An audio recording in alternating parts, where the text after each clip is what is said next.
And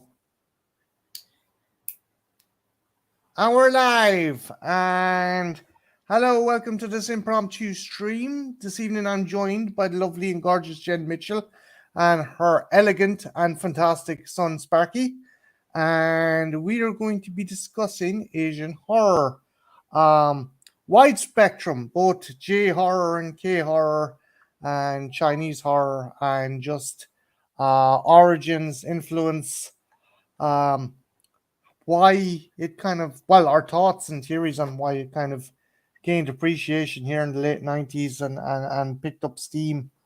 Um, but yeah, first off, before we kind of get that underway, Christian, if you had to pick one Asian horror movie, be it J horror or K horror, to show someone and kind of basically whet their appetite for the genre, and the kind of the cultural subgenre of horror, what movie would you pick?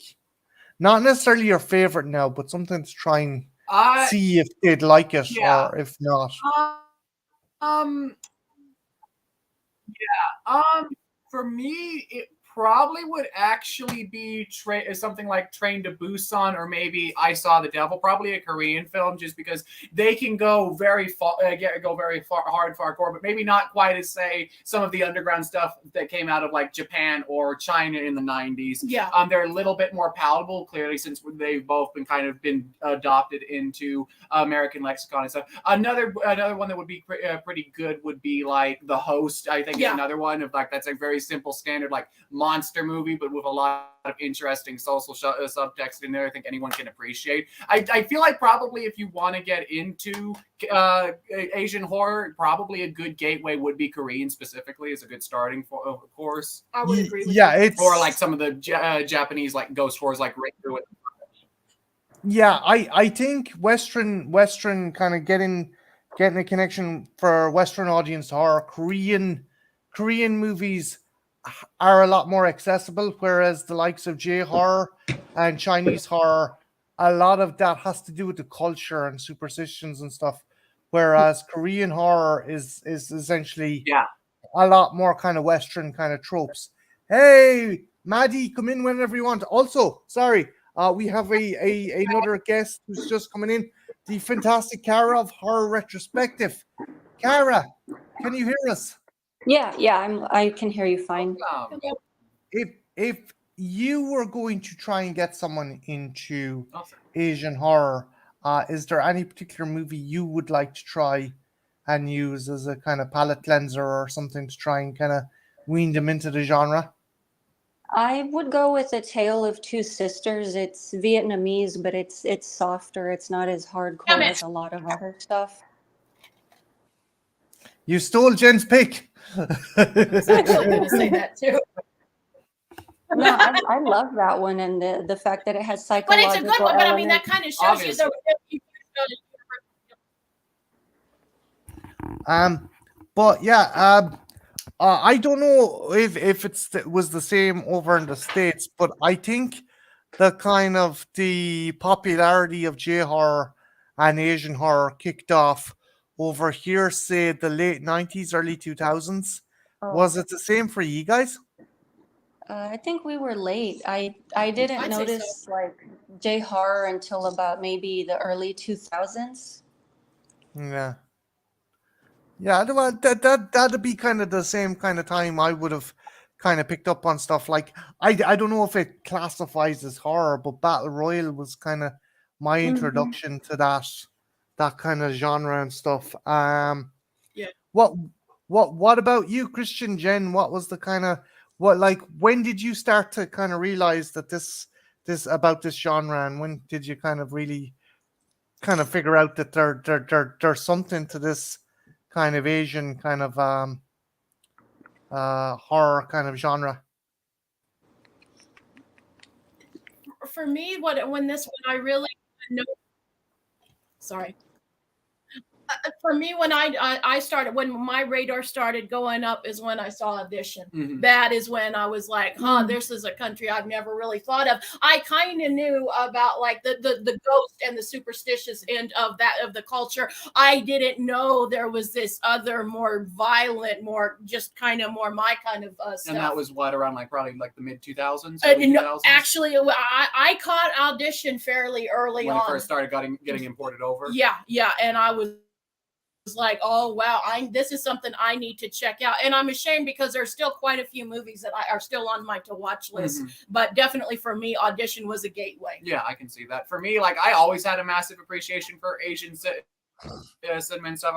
I grew up being a big Godzilla fan, so I was a pretty early adopter, like as a young thing. Like that was kind of like my first exposure to like foreign language films, was like a lot of Japanese horror and stuff, with stuff like the original Ringu and Grudge, and then kind of moving into the more weirder stuff like the films of Takashi Miike or like Tetsuo the Iron Man. Yeah, you love that. Yeah, one. yeah. Would that be a good gateway? Probably not, given how experimental No. it is. It's a No. little too out there. I'm sure a first timer would be wondering what in the world is this. Yeah. Yeah, like I would say Te- maybe Bullet Ballet. I've never seen that one, Carol. What's that one about? Yeah, that would be, that's probably a better example for something. Yeah. Yeah, I mean it's all black and white. It's the same director as darn it, Tristan just said it and it slips me. Takeshi Miike? No, Tetsuo?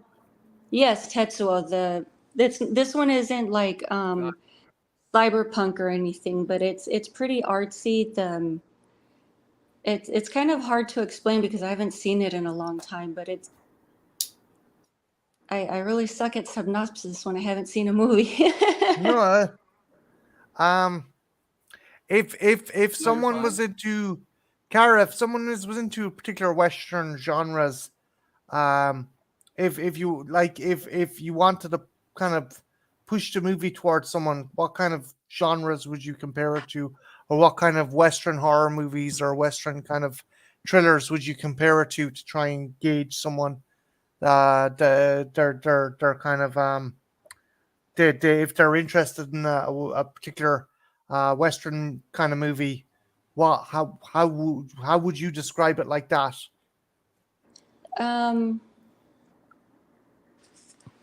It's kind of hard because I can't think of a director that's artsy that isn't extreme, because I tend to lean in that direction. Okay, like is there any kind of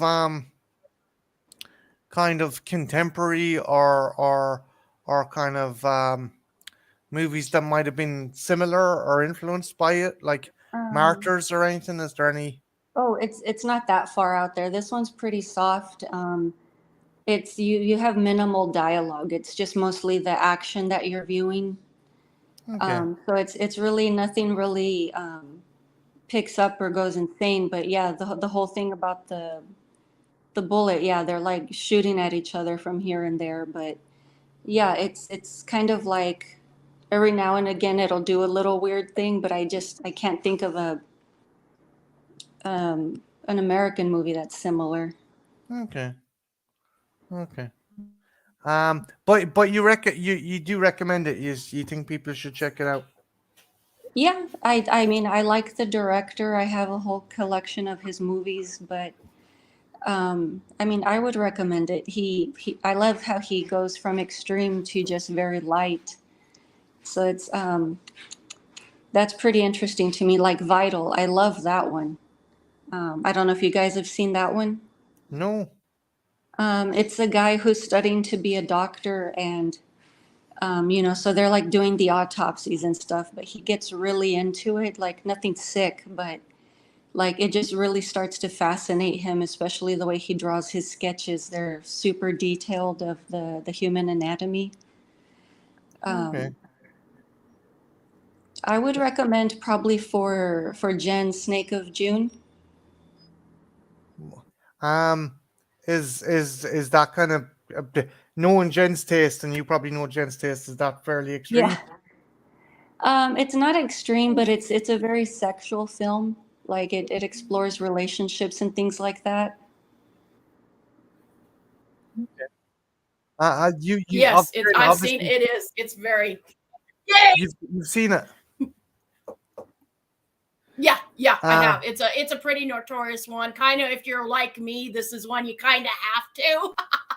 It is. It's extreme. It isn't as extreme, but it is very sexual. And for the time, I guess now looking at it through modern eyes, it's not as racy as it probably was back then. But it's got some stuff I enjoyed. I always thought it'd be something me and you would watch eventually. Couples thing, It's- you know. Oh, I would love to see a live review of that, Jesus. just to Kara, see don't Marty's give her reaction, ideas. because Don't I give her know ideas. Jen's going to be super excited over certain scenes, but to see Marty's reaction, like, oh no. It's not as bad as Visitor Q, is it? Hardly. I As haven't seen that one. Oh my god! Have you not fucking hell? Jane, have you seen It's Visitor a Q? different kind of movie. Um, No, I mean, Visitor Q. I would probably lean towards Suicide Circle Visitor for like Q. the stuff that's more out there. Okay. I mean, I like Marty, that one. Sorry. No bother. It's just the guys are running on a bit of a delay, I think. And we'll come back. No, What? go on, Kara. As you were saying, no, they're probably going to jump out and come back in again. Yeah, I mean, I love Suicide Circle, or I know it's known by an alternate name, but it's kind of like kids that are influenced by media, kind of like there's this, what do you call it, the subliminal stuff, and Yeah. they start committing suicide, like, and it's pretty crazy. Like, there's a scene where a girl jumps in front of a subway. Actually, it's a bunch of girls. So and they all just line up, schoolgirls, and they just line up and they jump into the oncoming subway, and it's probably exaggerated, but you see the splash of blood after they get hit. I think I've seen that one. I think it might be based off a manga, actually. Maybe. There's a high school. There's one that's like about a high school where everyone has to try and outdo each other, with suicides, and it's kind of a whole social media thing before social media. Hello, Movie Matic. Kara, this is Maddie. Maddie, this is Kara. Just Hello. wanted to do introductions. Maddie, question for you. If you wanted to get a non-cinephile into Asian horror, what would you pick? I gotta go with like the most basic, like, what's it pronounced? Like Ringu? Mhm. Like the original Ring film. I think that's I think a lot of people have probably seen the American remake, but the original is has moments that are like just as creepy, if not more creepy. So I think it's pretty accessible to most people. Something I noticed with J horror is a lot of there is a lot of ghost stories, simplistic ghost stories, but the twist is a lot of it's done with technology. And I always theorized that, like, the Japanese, while having a mastery of technology, when it comes to like being cutting edge ahead of everyone else, in creating things like computer chips and hardware and software, they've always also had kind of this, dare I say, veiled fear of technology, and I think that goes back to the atomic bomb. And I think Christian might agree with me. The earliest kind of horror movies would have been kaiju movies. I don't know. I think, like, Christian, would you say that Godzilla does fall into the realm of J horror? Oh, absolutely. Like, if you look at the original Gojira, that is absolutely a culture's like reflection of everything that they were affected by, of like from Hiroshima and everything hitting them, or not the bombs hitting them. Like, that's very much was that reflection of that. Like, it's a culture just looking back, like, what the fuck are we going to do from here with all this? Like, and there was a genuine concern, like, okay, is that radiation going to fuck up our main food supply, which is our like a fish supply? Like, is this going to mutate the wildlife? Right? And what's going to happen here? It was a genuine concern around that time of something like that. Not to the same extent of like giant dinosaur coming back and destroying Tokyo, but similar. Stemming from a very real place. Again, because they were on the wrong side of history, the Japanese were not allowed to discuss or publicize their plight or the effects of the nuclear bomb or the subsequent testing by the Allies. So the director decided to create Godzilla as an analogy for that, and it was a fantastic idea. But do you think it's a stretch to go from Godzilla to Ringu, as in, like, is Ringu trying to also tell us something about media or kind of like dare I say the influence on kind of entertainment and visual entertainment, how it can corrupt someone, and again you have these people who are contorted into this horrible kind of state after watching the video. Do you think there is some kind of something to be said for that? Is there a deeper meaning to it? Maddie, did you always feel there was a deeper meaning or kind of a theme to the Ringu story? You know, I really didn't consider that. But that is an interesting point regarding all of like the technology, like Pulse and Shutter, things like that. But if anything, the moral of the story is like kind of like fuck around and find out. Like, you're watching something that you know you shouldn't, or it's like, oh, we're gonna do something bad, and bad luck, you know. But then also playing into like the girl's like abusive past and things like that. I don't know if it has a specific moral, but that's an interesting idea. The whole idea of like basically like technology punishing us, or being cursed in general, which then does the punishing. So that's definitely interesting and something I'm going to have to think about a little bit more. Like it again, like modern Japan, as Japan progressed, it became more reliant on technology, and maybe that is the kind of subsequent underlying fears. Okay, Cara, did you ever get the feeling of like technology being a kind of a kind of a precursor or a catalyst for horror, particularly J horror? I can definitely see elements of it here and there, but I mean, I would agree. There's usually some message, like they're actually wanting you. They don't tell you up straight. It's like you have to actually pay attention, and you have to interpret the film, which is what I like about foreign movies. Yeah, it's Like, the one thing I think that the remakes, people, and I get people enjoy the remakes. I think there is something lost though with those remakes. Hey, babe. Hey, sorry about that. We're having hell with internet. I'm using the You're phone. okay. Also, just want to say something. Just comment here. Trenchy says, yeah. Oh, sure. Yeah, Gorgia is pretty horrifying and crazy to see Godzilla go from too pretty much to a light-hearted action hero. Yeah, again, it's he ended up becoming their kind of icon to the Japanese. Godzilla's like Batman or something. He went from the anti-hero, he went from villain to kind of anti-hero over the years. But Cara, do you think that there was something lost with those Western remakes of J horrors?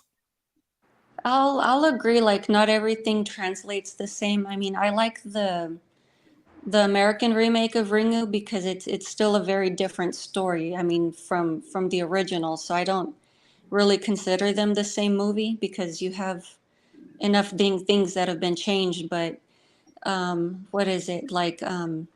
Movies like The Eye that have been remade. It's like, what are you doing? Yeah. What do you think, Maddie? Do you think there's something lost in translation with some of those movies? Do you think it hobbles them, or do you think if they're clever enough to do their own thing, they can survive? I think The Ring is kind of an exception. I think most of them, from what I've seen, just are not as good. I didn't think The Grudge was like as good as Ju-on. Yeah, I agree with that. Yeah, I would like too. sorry.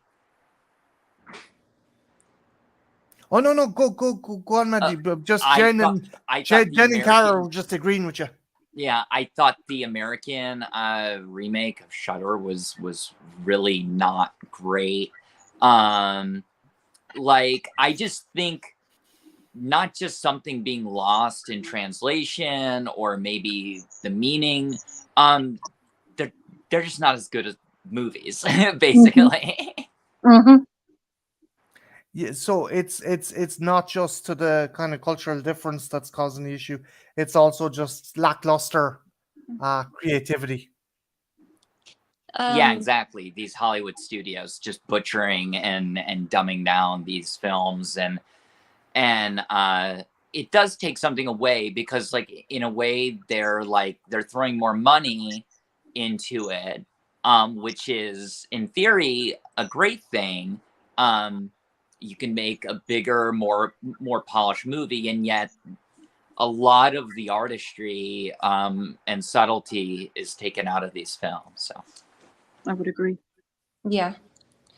But it kind of gives the impression that Americans don't know how to translate stuff. Like they're so caught up on making things viewable and watchable to the general public, and they just crap all over the original material. A great example of that is Old Boy. And it was Spike Lee who did it. And oh my God, could they have missed the boat more? I don't think there was a movie they could have missed the boat more on. And I like Spike Lee, but boy, and I don't think it was his fault. I think he was like, okay, Americans can't handle what actually happens in it, so we're gonna do a lot of changes. And man, the movie isn't nearly as powerful. It has to keep the incest though. It has to. It does, but it crash pads at big time near the end. You're kind of like, it's a total yes, it does. punch to the gut, because I mean, I think even the viewers don't expect it, because it's just, they just kind of throw it at you. Mm-hmm. It just didn't work. It was a bad one. Yeah, I mean, I never saw the remake of Old Boy. I have a copy of it somewhere, but I'm hesitant to watch it. It's not good, especially if you love it. If you love the movie, it's no. Jen's absolutely right. They made a fucking dog's dinner of it, and that's that's down to the. It's like as Jen said, Spike Lee's a fantastic director, but I just don't think he got the essence of the movie, or he was kind of a bit kind of hesitant, because the cast are great. The cast in it is fantastic.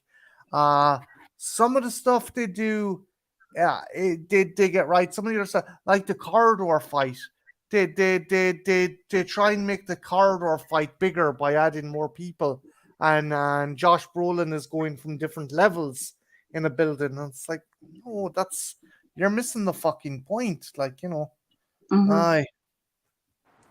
I still want to see it. I remember when I've seen the original a few times. I remember when the Spike Lee film was about to be released. I thought it had an amazingly edited trailer, and it got me really excited to see it. And then the reviews started coming out. And basically I've gotten cold feet and lost interest, but I still want to check it out. And actually I was at a movie theater a few months ago and saw a poster that I don't know if it's just in my area, but I want to say it's a limited run, at least in the States. But there may be a re-release of the original film coming theatrically. So Oh, nice.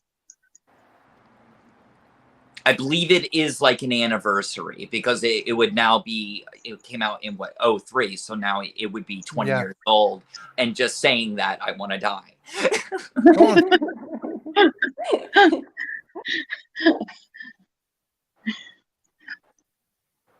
Hello, stand-in wanderer. I think the person's trying to do a haiku. Cool. I'll just put that up there. Maybe someone can decipher it.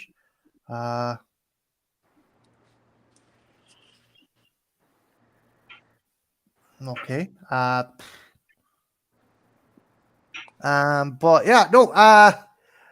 Do you think that does Old Boy fall into the category of horror?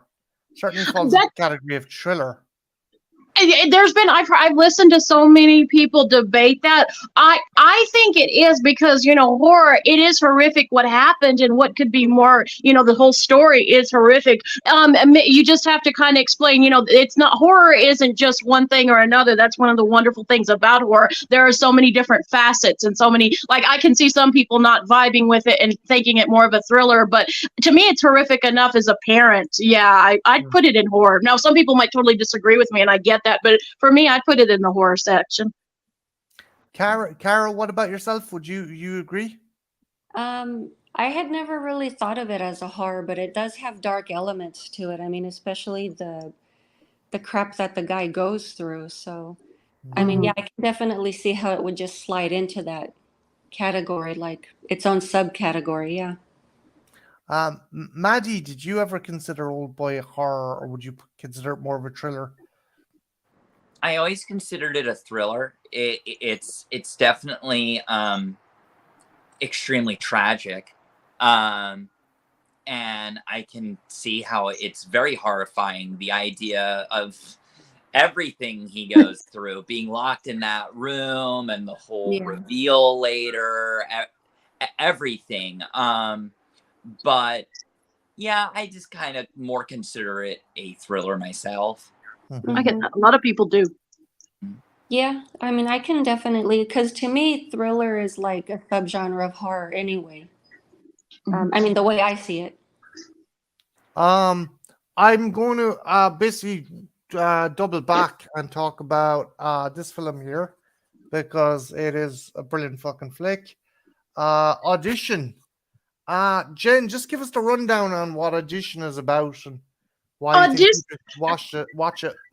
Oh God, I fucking love Audition so much. It's like I said, that's kind of where I'm like, wow. And what I love when I tell people who've never seen the movie, I'm like, for the first half of the movie, it could almost be like their version of When Harry Met Sally. You know, there's kind of a sweet, really it is. It's kind of a sweet love story. And you know, there's some jokes. And I like one of the things that's both so tragic and horrifying is the characters. Like she does some horrible things and you can't defend, but when you learn about what she's gone through in her life, like you're like, okay, I'm gonna give you a pass. And the guy's not bad either, and I think that's very ingenious. He is not a bad guy, but he's a part of his culture. And you know, because you could say what he's doing is a little, you know, he's kind of doing it in an underhanded way, but that's part of the culture. But I love it. It's a sweet movie for the first half, and then I also really like that because it turns you on your head. You get to that one scene and you're starting to get vibes like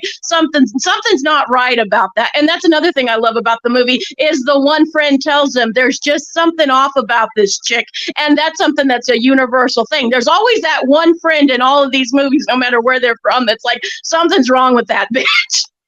And I love that. And it's about trauma and everything. And I think this movie brings out the feminine in us because she's in the leather and, you know, almost a BDSM element. And all of her weapons are so delicate and dainty and feminine, and how she's sawing off his foot. It's awesome, Marty. And then it's also a great dieting film because, you know, the one scene with the bowl. I love that scene. And anytime I'm trying to diet, like that gets me every time. Vomit is just one of those ones like, ew. and he's laughing it up, and you hear the sound, and it's one of those movies where it shows some stuff, but some of it's more in your head. It's just a brilliant fucking film, Marty. It's so depressing and tragic. Would you compare it to say the like? Although, see, here's the thing. I would actually put a comparison to Miss 45, where the character starts off justifiably so, but then starts just going off on a fucking tangent, killing people or maiming people. Do you think it's comparable, or do you disagree? Or I think it is comparable, but Marty, he did promise her, she would be his only one, and he didn't keep that promise. In fairness, he did kind of lie to her. That motherfucker. I know, typical man, right? Right? you're not brimming a fucking millimeter of piano wire into this fucking apartment. And it's like a German thing. It's something that half of my culture did. The wire and stuff. And I'm like, oh, that's bringing my culture into this. It's awesome. Wee! Cara, do you want to give your perspective? My girlfriend scares the shit out of me. You know what I mean? Oh, Love you. Love you too. chicks are just a different breed.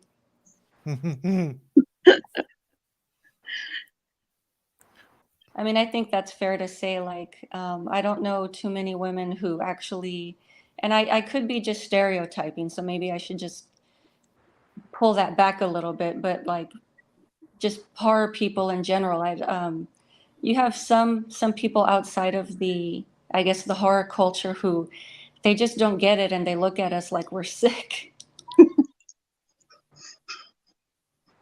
It's true. And it's usually men, I find, with me. Like, I'll be getting into like talking about something and really getting into it, and all my life, and it's usually the men that are just like slowly kind of pulling away. Well, you Some don't need women to too, in behave fairness, that but- way. Yeah. You're around some lame men. I was. That's very true. Until very recent, until a couple of years ago, I have been. Yeah, well, Yeah. See, I'm I've still never eyeing had the a exit. proper. Oh, sorry. I'm still eyeing the emergency exit. I'm like, I'm joking. She fucking kill me for sure. Sorry, Cara, come on. No, I was saying I've never had like a proper horror boyfriend. Like they've always been normies as far Yeah. as like, and it's like, okay, so it's like they don't get it, and then it's kind of like, okay, wait, let me teach you the subgenres. There's more. Mm-hmm. Yeah, there is. There's a lot of facets. I'm perplexed by that. I mean, what fucking loser dude doesn't like seriously, a fucking woman who likes horror movies? That's fucking awesome. It's just like that's like your Christmas and birthday combined. It's just I don't get the trepidation by that. So, what can we fucking movies do they watch? What the But- fuck? Action usually, it's stereotypical stuff, which is fine. And I guess you could look at it and think, okay, so if they like this, they must like it in real life. They can't differentiate, but it's okay. Hey babe, let's come back to my house and watch Bull Durham. Jesus Christ. No. Fuck, no. Netflix and chill. Who are y'all meeting? Like I'm on like dating apps and stuff, and every guy I meet's like usually kind of into horror, so I kind of use it to my advantage. They're like, oh, what are some of your favorite movies? I'm like, oh, well, like Halloween, Shining, Alien, Evil Dead 2, and just start throwing it out there, and then it's like kind of breaks the ice a little bit. Oh man, you're lucky. Of course, I'm in a real small like town, kind of a very religious kind of town, so that could be part of it too. I'm in a kind of rural area, so. See, that's what I came from. Like I came from a very small town. And yeah, it's like people in small towns behave differently. It's kind of weird. It's like they're a cult. Yeah. Small towns breed small minds. Yeah, they do, but I came out of there, and I mean obviously there are people that don't actually follow that mold.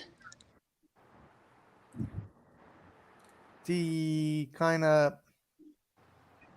I think, is it a generational thing as well? You think?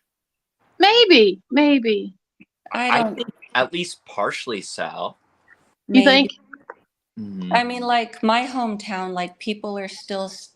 I think people just when I was in high school, people just discovered the '80s. Like they're so behind on stuff. Yeah, mine too. Hello to Dino. Also, Trenchy says action can be just as violent as horror, though sometimes the only difference Mhm. between horror is bad guy killing the so-called good guy, while action the good guys killing the bad guys. It's yeah, okay. Yeah, no, Trench is right. Um, sorry, Audition. I but like again, I because we had done a stream discussing women in horror and stuff, and Mm. both Cara and Jen were saying that, like, like fucking I'm still astounded, Cara, that you were in a video store and some dude was like asking you, why are you looking at this section, the horror section? Like, Yeah. that fucking baffled me. What business was it of that prick? Like, Well, seriously. and the thing is, it was my birthday, so I was actually dressed up kind of girly because I was going to go to a sushi bar later that night for dinner. So I had like pastels. I probably didn't look like the stereotypical whatever, but I mean, all I really needed were like petticoats, and I could have passed for Lolita. Oh, I mean, that would have. Then the dipshit should have, tried to ask for your number, not insult you like a woman that likes horror and likes to be kinky and dress up as Lolita. Couple goals, darling. I mean, that would have been a win for anyone with a brain. Damn, Yeah, girl. I mean, Damn. instead he just decided to criticize me like, you actually like this stuff? But he, for some reason, he still decided to help me to find a copy of it. Yeah, that was his dumb way that he could get to talk to you. Probably. Lads are shite at breaking the ice. I will admit that. I was on like one of my first ever dates. I was like, I was out with my brother because I was like terrified that I needed a fucking wingman. And I was there for a good 45 minutes not saying anything to her. And fucking Kieran's like, for the love of Jesus, say something, you fucking Egypt. I'm like, what did I say? Ask her about her future. I'm like, future. So do you plan on having children? Oh Lord, that And no, like deserves a glare and just walking away. no, she was a good sport. She was like, why are you offering? And like, I thought that was grand. But yeah, suffice to say that we didn't have a second date, but still, yeah. You I don't should know. have offered her a pineapple. Jesus. Not on the first date. Not on the first date. Jesus. But yeah, I don't. Is there any other Asian horrors that you think people should check out? So I'm putting you on the spot because I know you're kind of it isn't your main wheelhouse, but I know you do know a few movies and stuff that you're interested in, and you're interested in the genre. Sorry if I'm putting you on the spot. If I'm putting you on the spot, I'll leave it. That's okay. Like certain things, one, it's probably a good thing I didn't get to talk about Audition. Talk about Audition, though. I'd love to hear your thoughts, and I think everyone else would too. Oh yeah, Jesus, sorry, Maddie. I thought you would have jumped in if you. So have you? What's your thoughts on Audition? Oh well, I just things we probably don't even want to talk about. But That's I okay, agree I'll with. hear. Well, now I'm more I curious. probably I agree with Jen in a lot of things regarding like the dainty feminine torture of it. There's something Yes. incredibly kinky about it. It's erotic, right? It's so erotic. Which is why I'm like, work maybe away. it's I'm best used to we this just woman. move Work past away. her. No, fucking fire away. I don't care. I look. First off, none of my streams have been taken down, and I've been with Trent for 3 fucking years. And if they've been taken down, it ain't been because of Jen. So talk about what you want, say what you want. No, I'm that I not mean thinking that's violent. really just it. I think a lot of it is probably based out of there's like torture and all sorts of horrible stuff in it. But then you add like that she's a woman, and she's young, all things that are usually sexualized in film. And then like she literally I don't want to spoil the film, but like there's things in there that are like very weirdly kinky, and it's Yes. like okay, but then like you were saying at the beginning of the film, it's like this like cute kind of like meet cute romance film kind of, and then you just find out kind of slowly how damaged she is. So Yeah.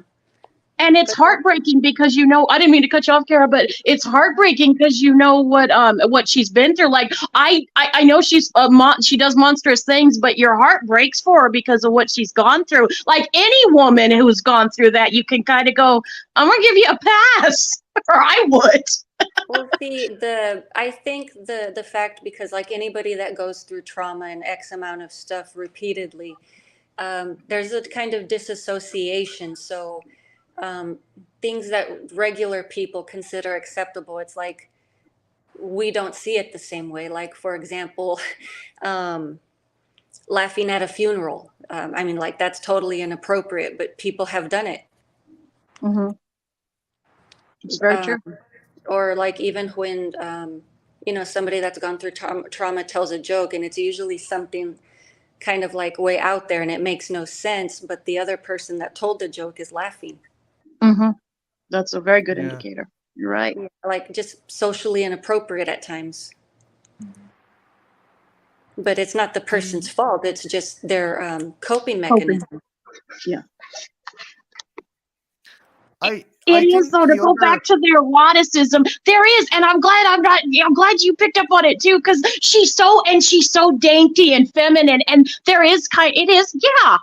I mean, doesn't every guy want a dainty woman sometimes, and a real feminine one? Even when we kill, she does it just so like hot. There's a finesse.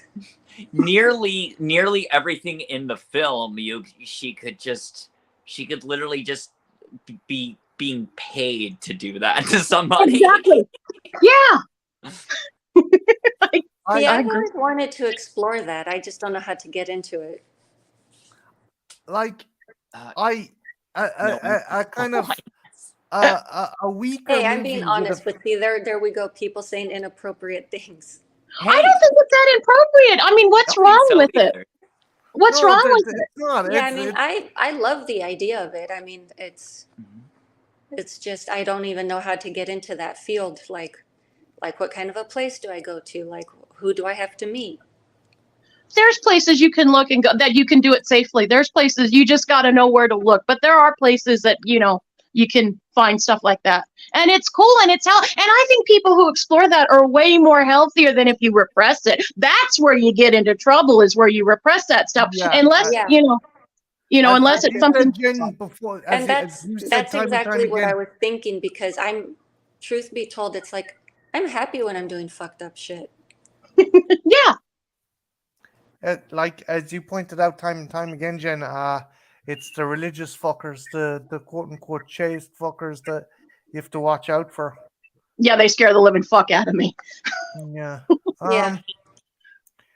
One thing I have to give props for this movie, and as I said, the Miss 45 kind of parable, or the Miss 45, you could have easily made the male character a dickhead. You could have easily, and he does some shisty shit too, with setting up the auditions and stuff like that. That is shady, but at the end of the day, he's a widower and he's lonely and he wants someone for his son. It's not the right with it, but he certainly, I don't think he deserves what happens to him in the end. No. And that's clever. Again, a weaker director or a more kind of dare I say, kind of milquetoast director would have had it where she's going after solely kind of evil fuckers. She would have made her into a kind of an avenging angel or something like that. But no, this is exploring. This isn't like a revenge movie. This is exploring, as Jen said, and as Cara said, and as Maddie said, this is exploring trauma. This is exploring something that is a lot more cerebral, and it isn't just fucking. It isn't just something that's trying to fucking thrill the audience. It's there to try and kind of fucking make the audience ponder. Well, is this woman kind of, is she evil, or is she just that fucked up, or is it something else? I don't know. That's what my takeaway from it. No, I was going to say it could easily be a little bit of both. Like she actually takes pleasure out of what she's doing because she's as Jen said, she's very detailed about her things, but she takes her time. She doesn't rush through it. Yeah. The character, her character was a big influence on. Now, I'm not a fan of them anymore because I knew they ended up screwing over another female director. But the Soska sisters used her kind of design and look for Mary Mason in American Mary. So, Okay. You can kind of tell. yeah. That makes sense. No wonder I rented that. Yeah, I mean it's a shame the Soskas did that because I really liked them.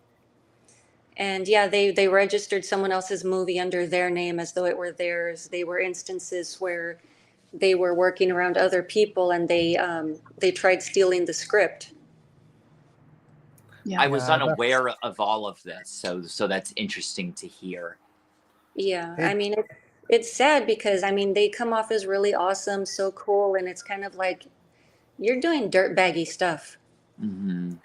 And especially, I hope I'm not. Maybe I'm fucking. Maybe I'm kind of making a sweeping generalization here. But in the horror genre, there isn't that many female directors, and there isn't that many female directors who've gotten to that level of success as them two. Like, you know. Yeah, it is a shame. I mean, There I will think be. a lot of it had to do that they were really big on social media. They had a blog and they had a podcast. They interacted with their audience, and I think that's probably a lot that maybe had to do with it.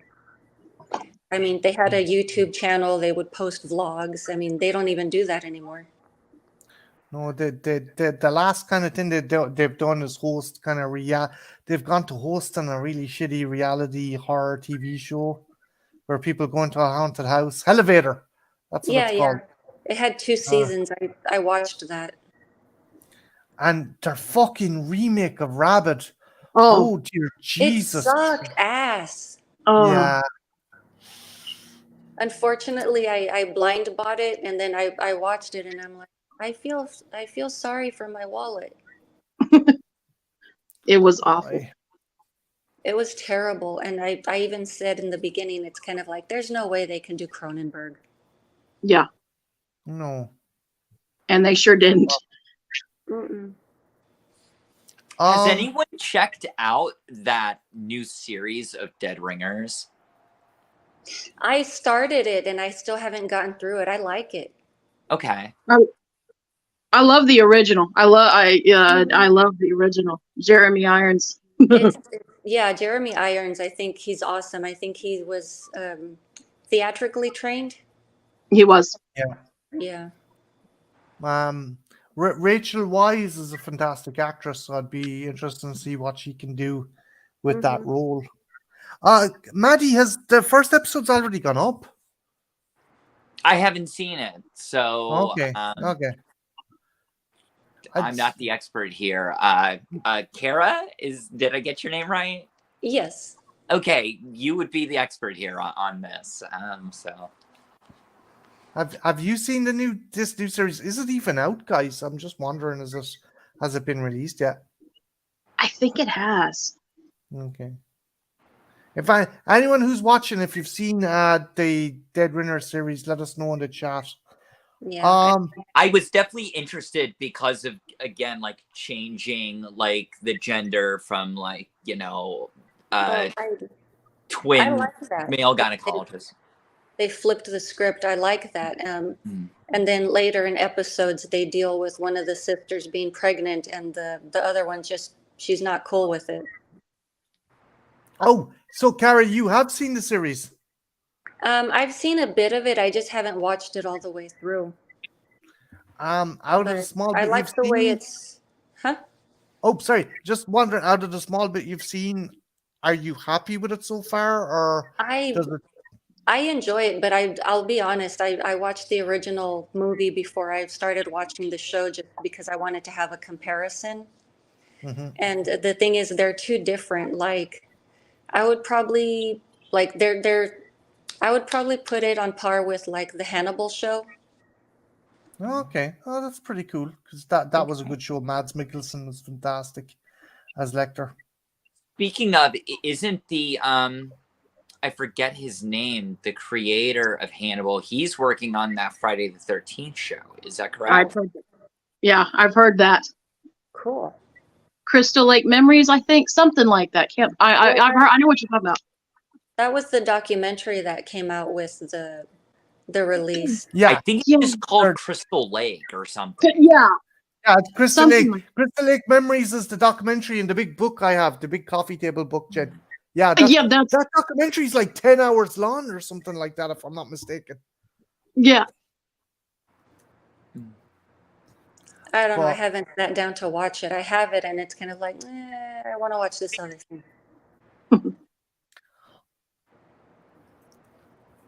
Okay, can I pose a question to you? And I'm gonna pose it to Jen first, because she's probably okay. Is I now maybe I'm totally wrong. Maybe I'm totally off the mark. Is there something almost? Is there almost an aphrodisiac of from watching horror movies? Is there something? Yes. Is that possible? I Yes. agree. Absolutely. Yeah, I do think so, because it is, and like they've done studies where, like, when national tragedies have happened, people go to the horror, even people that aren't horror people as a general rule will go. It releases endorphins, and it can help you, and it's very cerebral. Like, they have to cover, and in years past they've had to cover it up, but usually they weren't just talking about a dude in a hockey mask running after bimbos. A lot of horror has a lot of subtext and can play around with stuff that and sometimes were taboo subjects. But yes, there is it's a release, and it can also be very therapeutic. Actually, there's a film that I wanted to talk about, or that is an Asian horror film that for me is a very therapeutic film. So yes, I'd also I keep that in mind, because I want to get Cara's perspective on that question as well.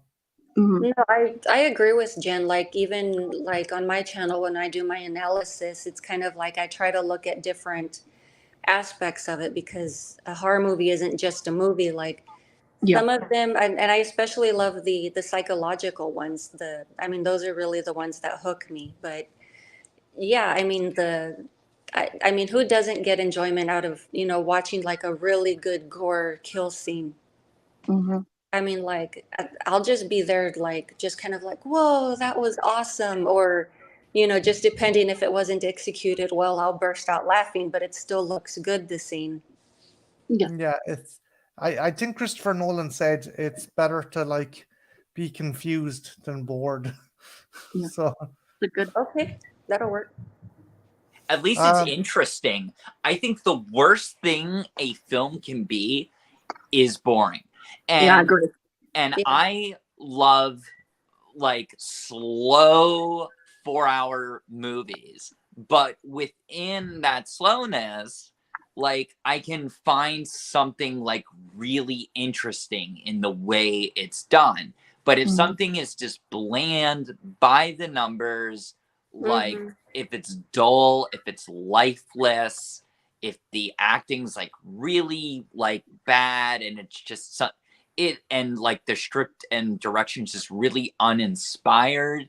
Like there are plenty of like quote unquote, as we're talking, like B movies, bad movies that are still interesting. Like they Mhm. have something about it. You can tell there was a passion in it. There was there's some creativity, but when something's really bland, I think that's the worst crime a movie can commit.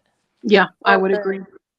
The first movie that comes to mind as you were describing that was the Boogeyman that was recently in theaters. I'm like, there was nothing stand out about it. It's kind of like, and then it kind of drags in some places, and it's like, okay, your jump scares don't do anything, and you have these whiny characters, and they're just annoying. Like the acting was good, but the daughter dealing with her mother's death, fine, there's no problem with that, but it's kind of like then she takes her own turn, and her own friends just kind of turn their backs on her like, oh well, you're too different now.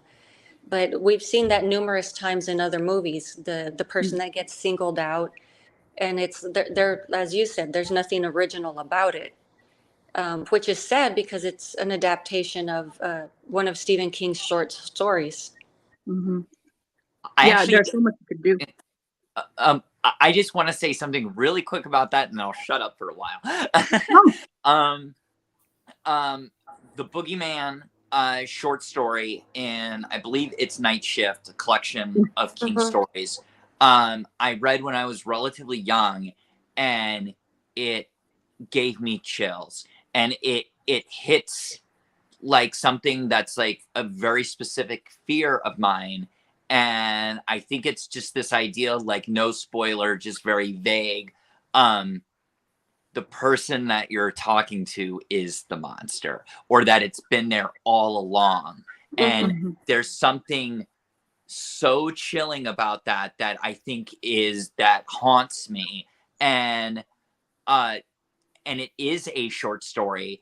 I saw like a TV spot for it. I was like, I want to be a filmmaker, and I was like, damn, someone made it into a film. For a long time, Stephen King had a thing of where like $1. it changes every year, but his like dollar babies, where like you could pay him $1 and actually you can adapt one of his short stories into a short film or feature, and like he basically like lets you have it. I think he does rotate the stories every few years. I'm not sure, but I would have loved to have a stab at like the short story of the Boogeyman. So that's why it was like very personal.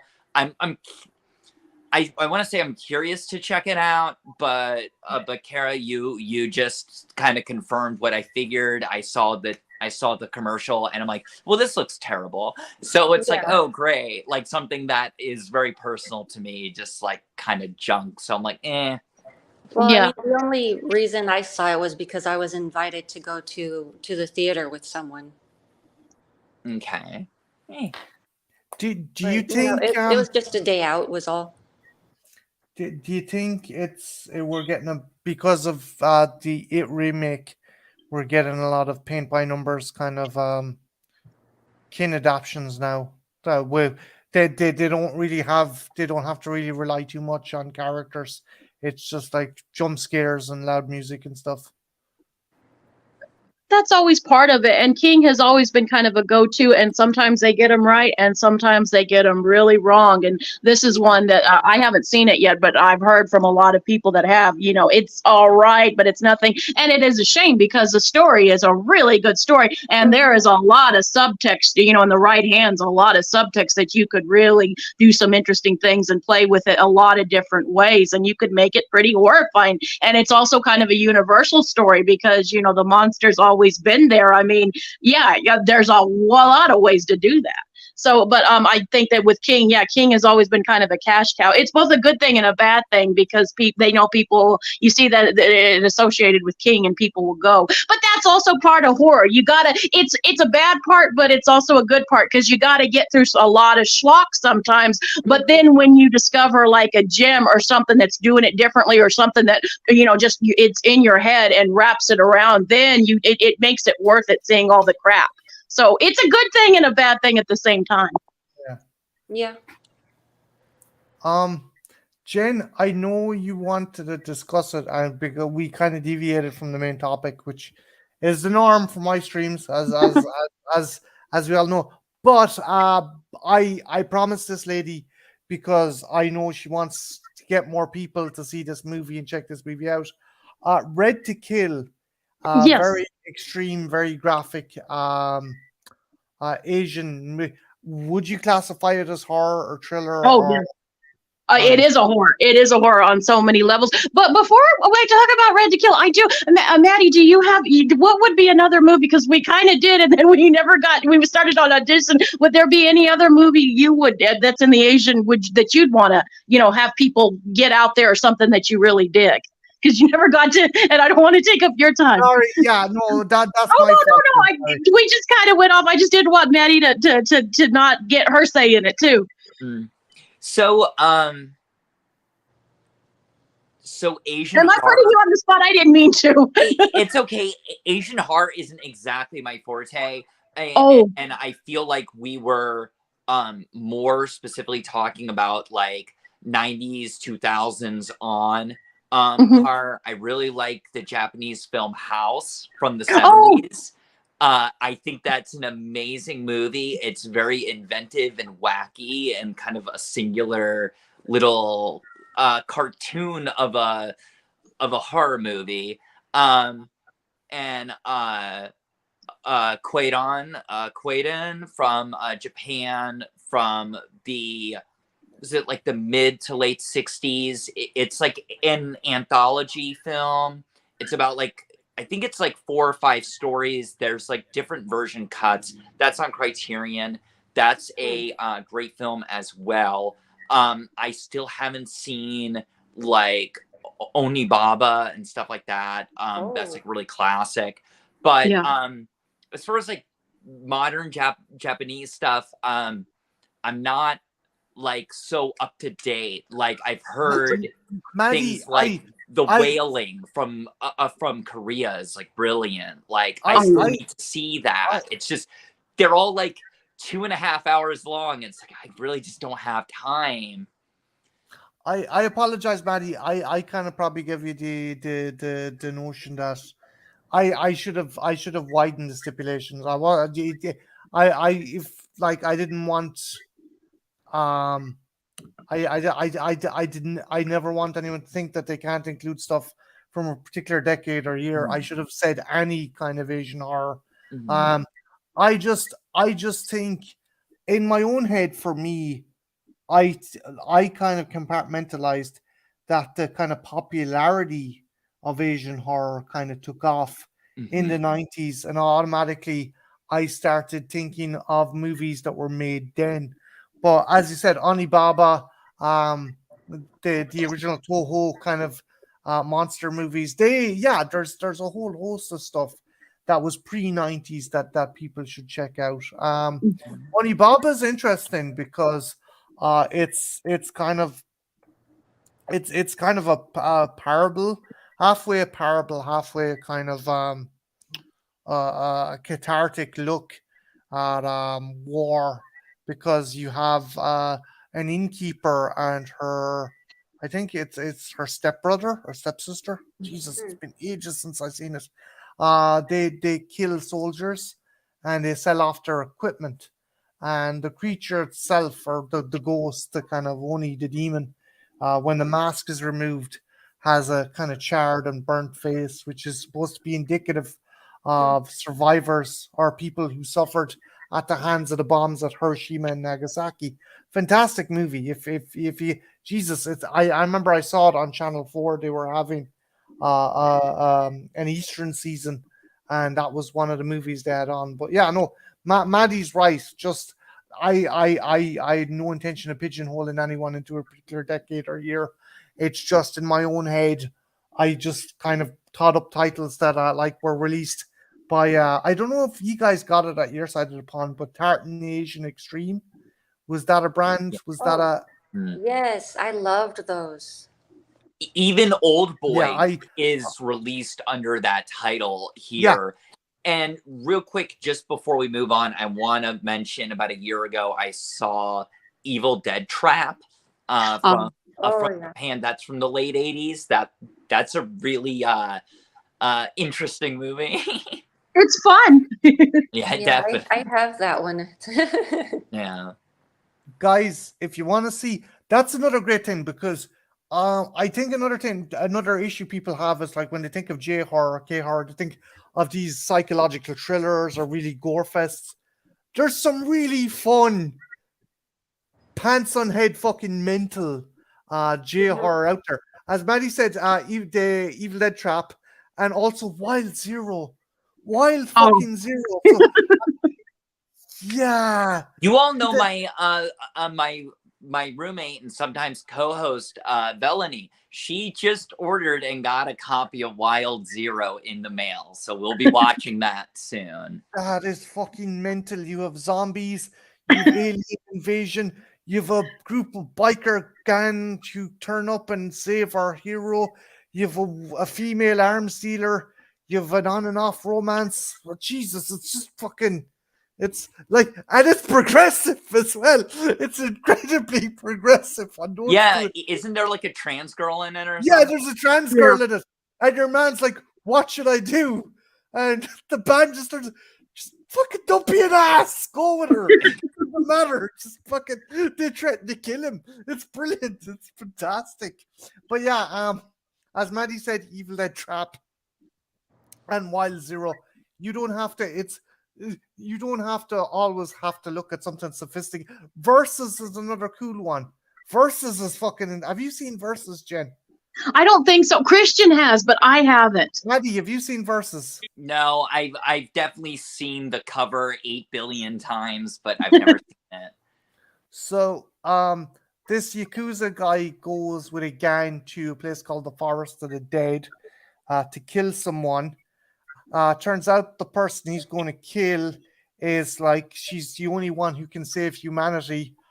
As a result, all the dead people in the Forest of the Dead come up. So it's basically Yakuzas versus zombies versus an immortal versus another immortal. It's fucking crazy, but it's silly. Again, it doesn't have to be super sophisticated. Right, Jen, I'm sorry, I cut you off. No. Red to Kill.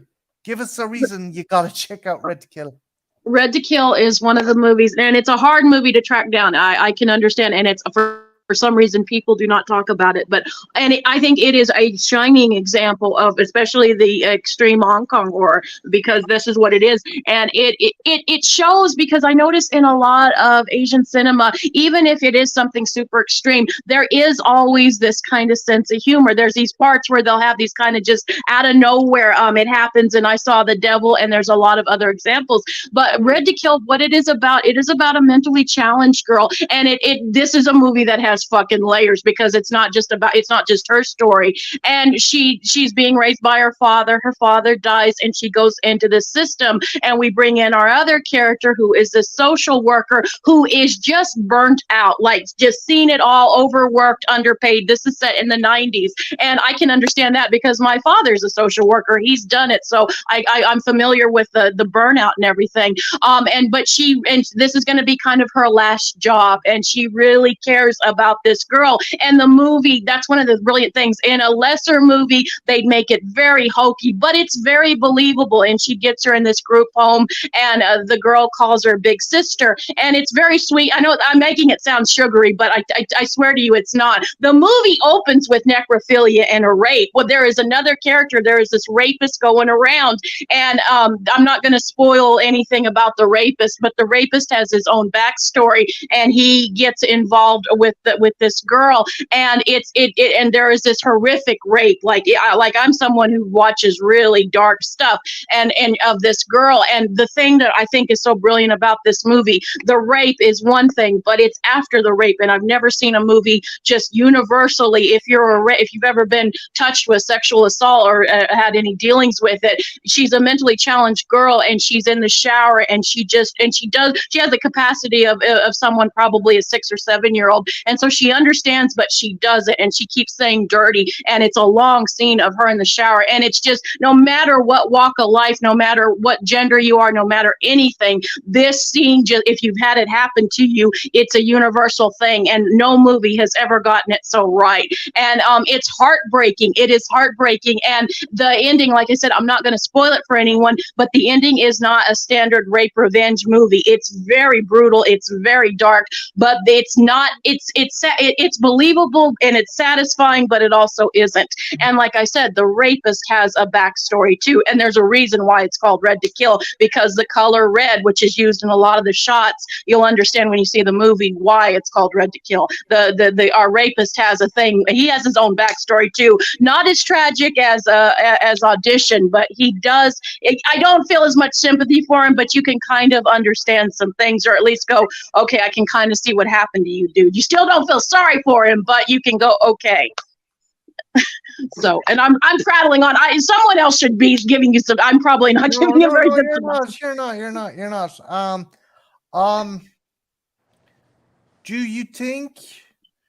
Do you think Asian cinema has, without putting a more kind of elegant term, has it got more balls than Western cinema? Yes, it does. It does. It does.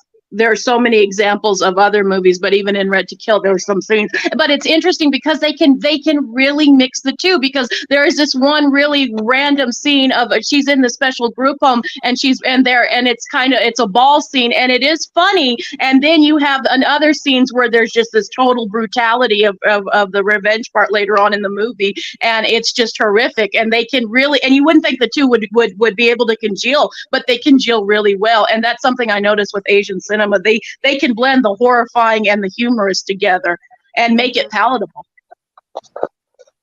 I think the themes that they explore, the extreme violence and gore and perversity and sexuality, like, even, and we'll get off of it. I actually wanted to talk about two other films once we get past this.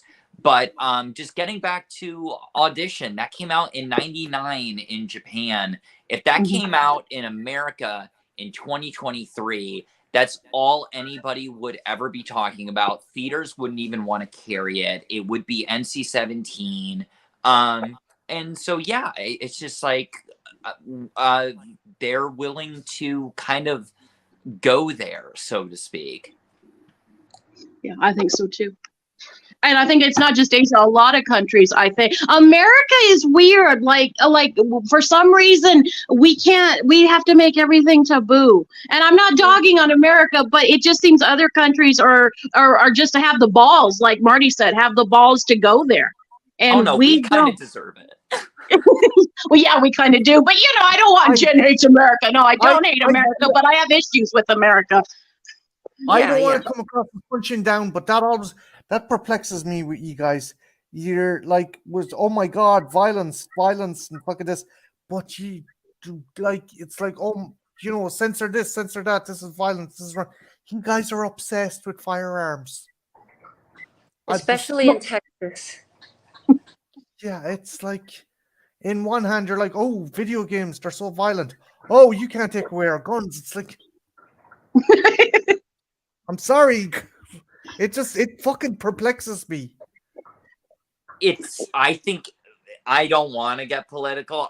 It's too late. It's too late for us. We're fucked. I mean, the thing that I find really weird is that Americans are total horn dogs, same as anybody else. But when it comes to like media and other things, they act so prudish, and it makes no sense. Yeah. Again, I think, guys, I always kind of keep politics out of my stream. I'm not dunking down, but it's just the fucking dichotomy of your belief system, not your belief system, but certain people in the States' belief system, and then your actions. It's like, God fucking damn it, guys. Jesus Christ. I'll leave it at this. Like, I was raised somewhat religious, and like any movie my parents showed me that had sexuality in it, that was a no-no. That was like, cover Maddie's eyes, all this stuff. But yet, like, show me a movie of someone getting their head cut off or senseless gun violence, like, oh, that's fine. How is that fine? I'm gonna be dead honest, Maddie. That was kind of the that was kind of the route. That was a route with everyone's parents, though. It's like video store. I remember my dad. God love my dad. Jen knows about my dad. My dad's old fucking school, very small filter, right? We go into we'd go into a video store, and he knew the lad who ran the video store very well. And I'd ask, Dad'd get me a movie, 18s, but he had one rule. He'd be like, he'd turn around to Paddy, the guy behind the counter, goes, "Is there tits and riding in this?" That's what I say. He'd fucking say that, and I'd be like, Jesus Christ. And if there was, it'd go back on the shelf. If there wasn't, I could rent it. I know it's bizarre, but I don't think that's an American thing. I think that's just a parents kind of. Now, my mom wasn't like that. You know this, Marty. My mom let me. She was actually that was one of the things. She's like, she thought probably had very lot of misguided faith, but she let me watch pretty much anything, and she would discuss stuff with me though. I think I'm the only kid that when I was little that she literally sat me down when at Body Snatchers and talked about. That's how I learned about communism, and I was like 6 or 7, you know. So like she used movies as a learning tool. Yeah.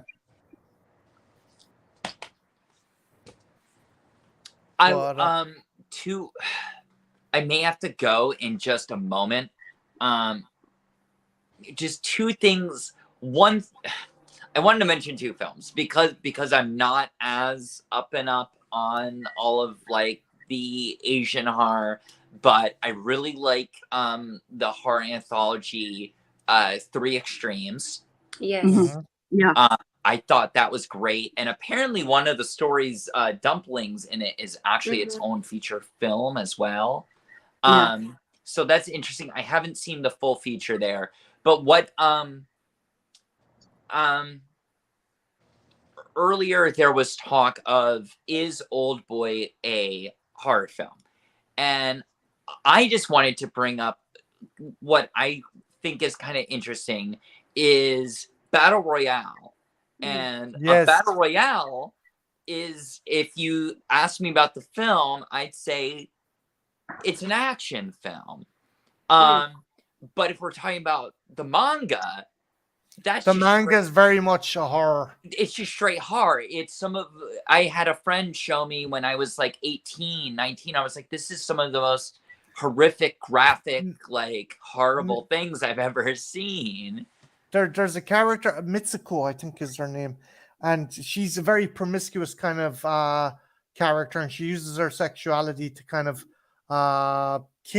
disarm the male kind of contestants, and she has a flashback to her father, and it's her as Ragdoll, and there is this, without any doubt, this phallic monster just looking down at her, and just that one scene just tells you all you need to know. And as Maddie says, that solidifies it as a horror, true and true.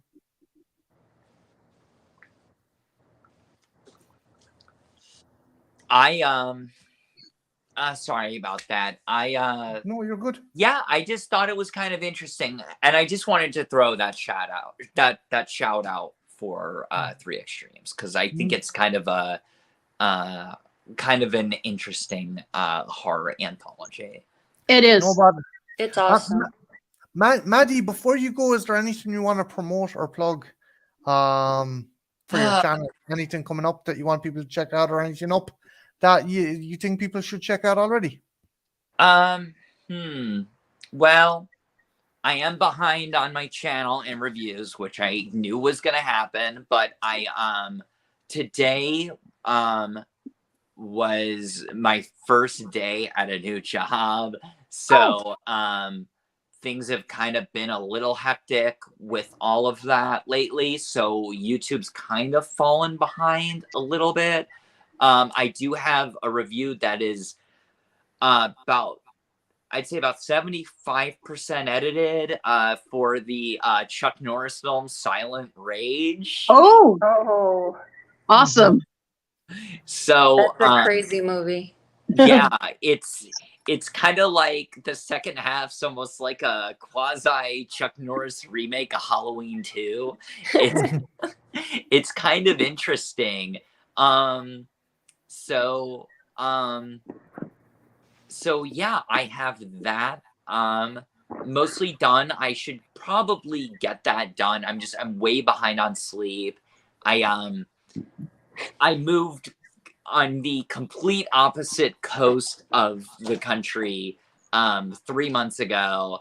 And so like I'm taking the bus, I just started a new job. So things are kind of a little bit behind for the channel. I still have some reviews to actually film of stuff I've recently watched. So just keep an eye out within the next hopefully 2 days. I can get that Silent Rage review up. So Looking forward to it.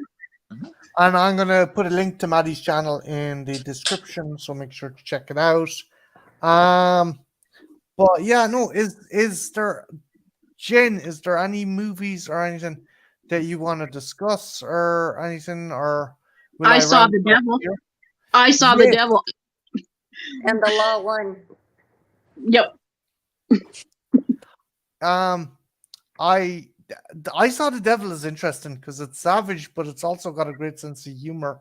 Yes, again, showing that is a movie like everybody, because I was very late onto the party with that one, and everybody who had seen it said, "Oh my God, this is such a good movie." And when you hear that sometimes, because Christian and I sometimes we don't mean to be contrarians, it's just we sometimes think differently than other people, and we like, okay, sure, but everybody was talking about it, and when we finally sat down, this is one, the hype is real with that movie. I fucking adored it. It's an amazing movie. My favorite moment in that movie is where There's a lot of sick people.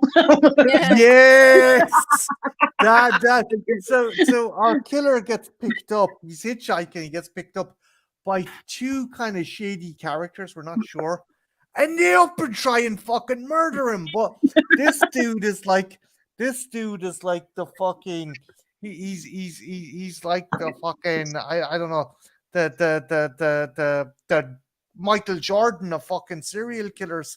So he dispatches them right, fair fucking quick, and then he's driving and he goes, Jesus, there's an awful lot of sick people in this fucking world. They're like, what the hell? is this I Saw the Devil? Yeah. Yes. I've been wanting to see that. You for, have for You got to immediately, like, It's- make it your next movie. Okay. It's a brilliant yeah. movie. It's been on my radar for a really, really long time. So it's another Asian horror film that's like 2.5 hours long. Like, but I've heard it's a masterpiece. So It's worth it. That is what I generally don't say it, but that is one. The hype is real with that movie. Like, I was a little dubious too. Like, sure, guys, but no, it is. I've also heard, which may not be horror, but I've heard Memories of Murder is also amazing. I haven't seen that as well.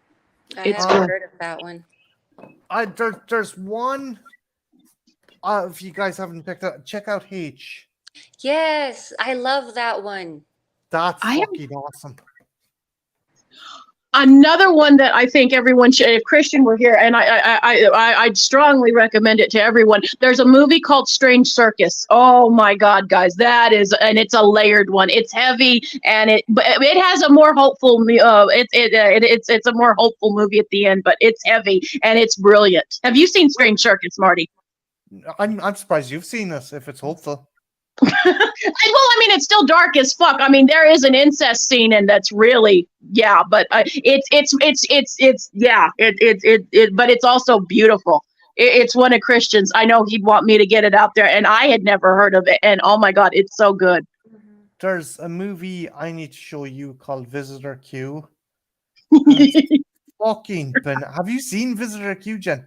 I know of its reputation. It's one that's on my radar. I have not seen it, but I know Christian loves it. It's fucking banana. Mike, right? Mike. It's a Mike movie, right? Mike. It's like you think if someone says, "Oh, my family is dysfunctional," no, they fucking no, they fucking are. Your family are the fucking.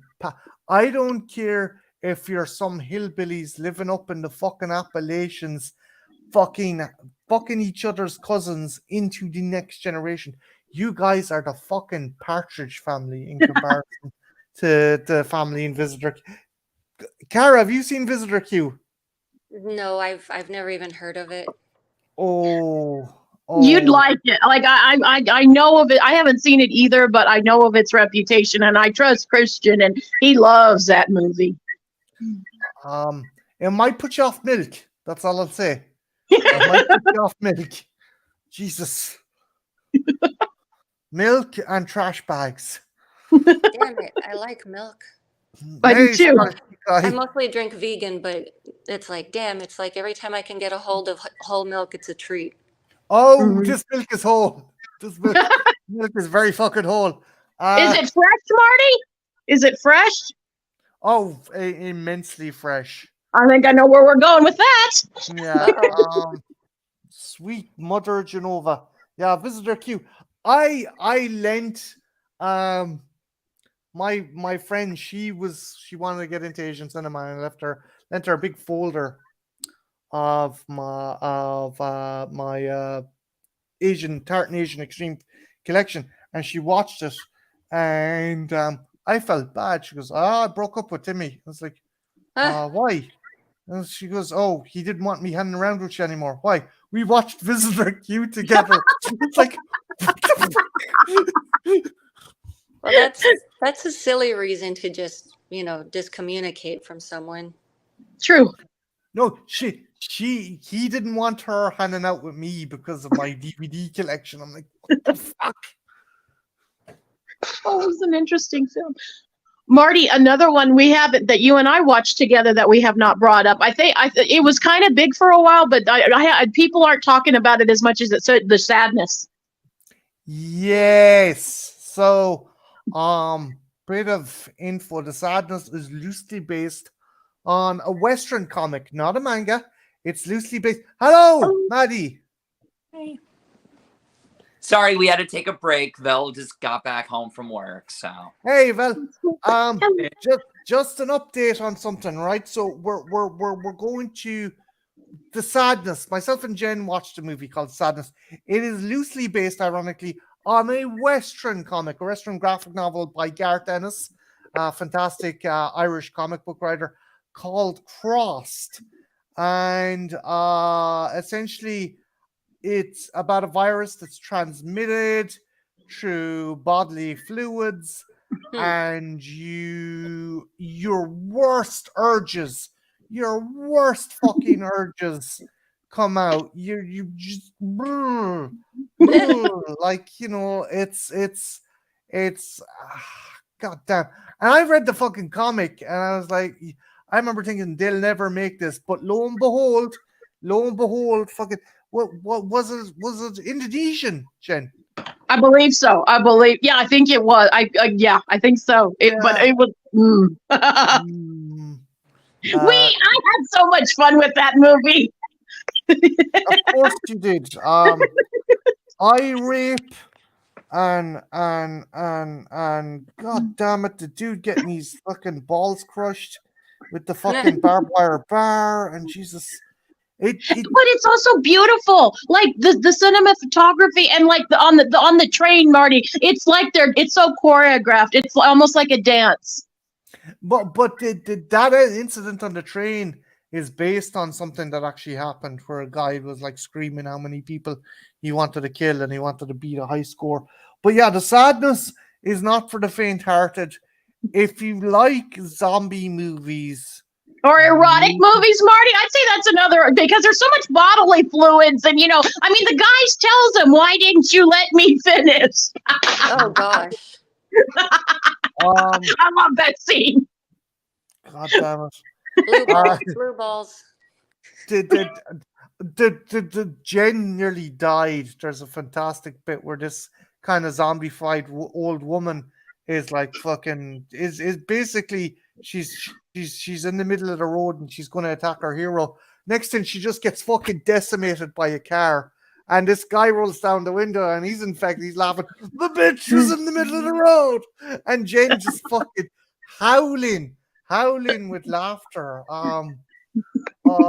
If if anyone wants to see the funniest, most disturbed moments of my girlfriend laughing, watch our review for Redeeming Love. There is a woman dying from consumption, and Jen thinks it's the funniest fucking thing in the world. And then, what was it? The pimp stabbing your man with the little Irish girl? pimp, Marty, with frosted hair tips in the 1800s. Oh, Yeah, that Lordy. was annoying. That annoyed the shit out of me. No one had frosted tips, especially Irish lads in the 1800s. But this guy is getting stabbed and garroted, and this little girl is crying, like the tears are rolling down her eye. And Jen thinks this is like fucking Porky's. She's like, this is fucking. God damn it, Jen. I liked it. Because of Jen's unique sense of humor, I have made a series of videos called God Damn It, Jen. Be sure to check them out. It's Jen's. It's the highlights of our trash fire, I think, and some other stuff. Is there any moment I caught or I put in that you thought was hilarious that put you like from God Damn It, Jen, that you remember that you were like, when I was asking you, is it that movie about that English girl that don't talk no good? I like that one. yeah, the look on my face. Yeah. But- I think the Let My Puppets Come review though, Jesus, we got some fucking weird shit out of that, boy. Dog penis. Oh God damn it, Maddie. Well, just for context, I don't know if you know, we do a thing called Trash Fire review, and I picked, what was the first one? Hard Ticket to Hard Ticket to Hawaii. Yeah, that was my first pick. Jen, tell the ladies what your first Let pick my was. puppets come. We done a puppet porno.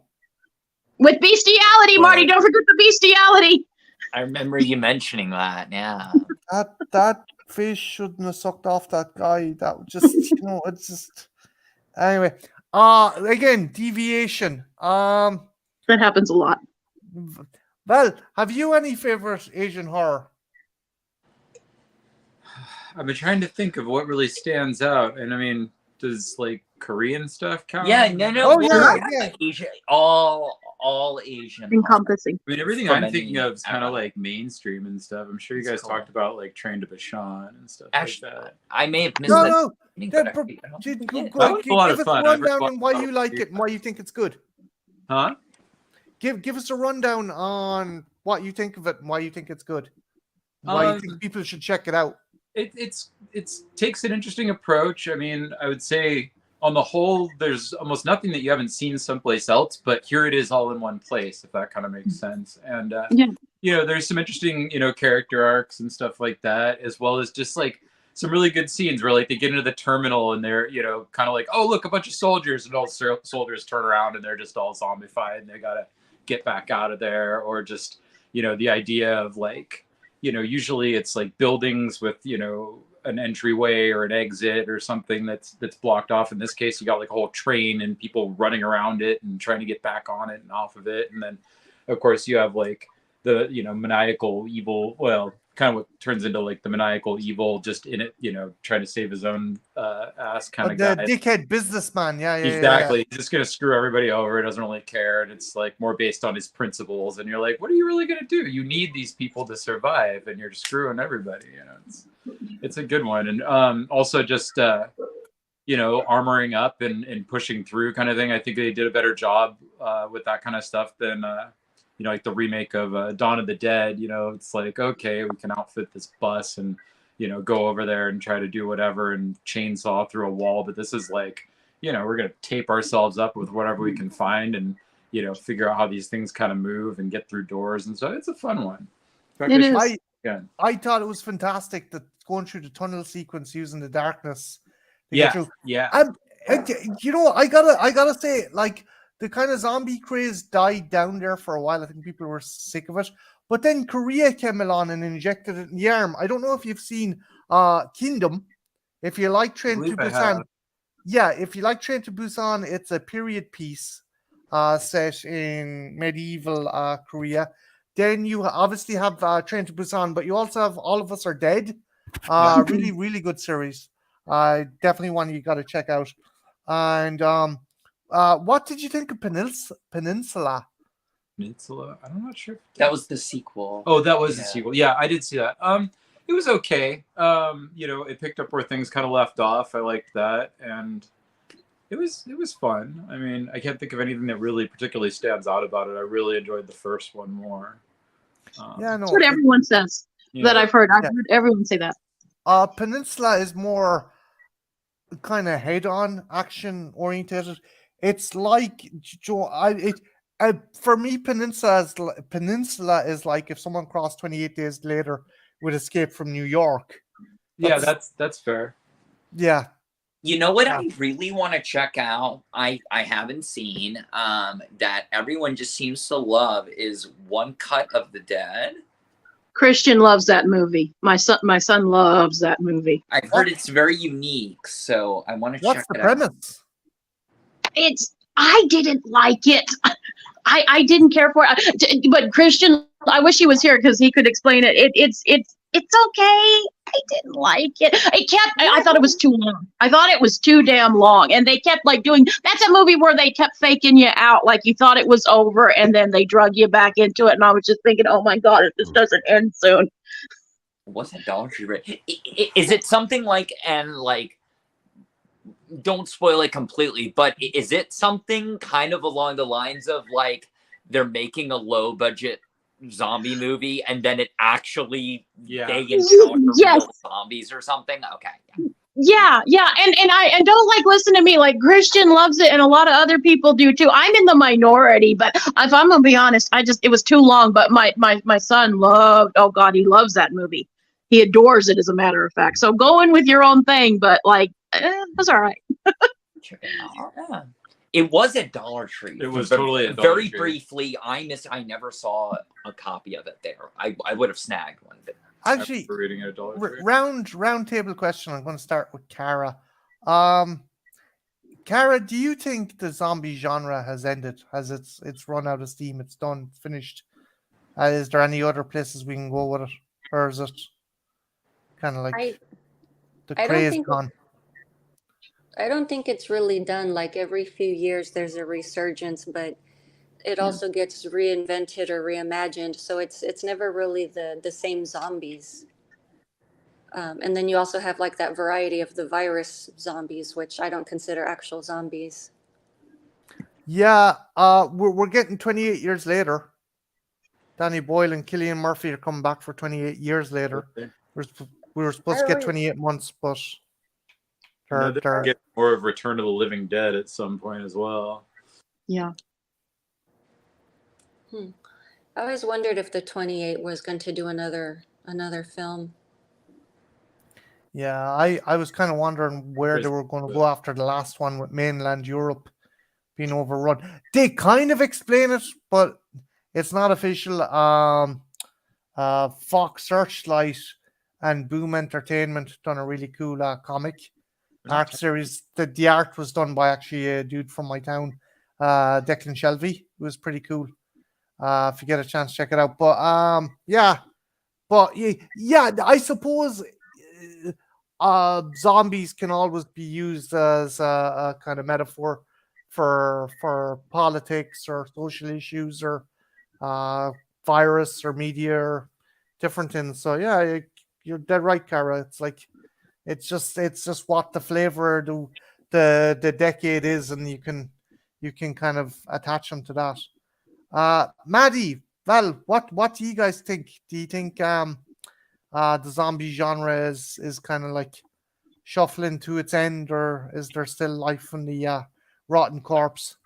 I am a sucker for getting back to the basics and like really like exploring it more on an atmospheric and stylistic level. Like I love the idea of like making a zombie film that is like in the style of like a candy color Mario Bava film with the effects and gore of Fulci and just really in your face. Like, I don't think we've seen something quite like that. I mean, like, yeah, we have the two, especially Fulci, exploring like extreme gore, but like really delving into like mixing that gore with like heavy atmosphere.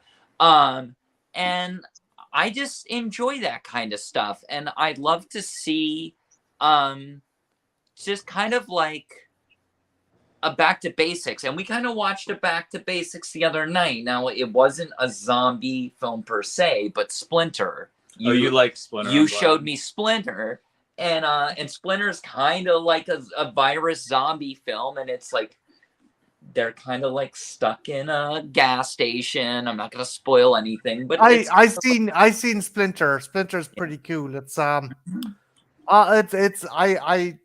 don't know what go. I'm probably going to stretch here. It's not exactly. But it's like John Carpenter's The Thing. It's like this entity.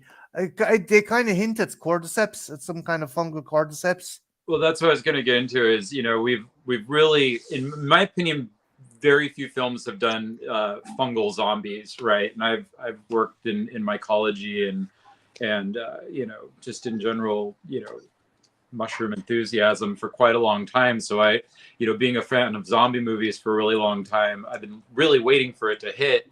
And then, of course, the game Last of Us came out. They eventually turned it into a series. But as somebody that, mills out fungus every day, I'm still only happy with a couple of them. And it really comes down to Splinter and Super Deep. Other than that, Super Deep is awesome. I need to check it out.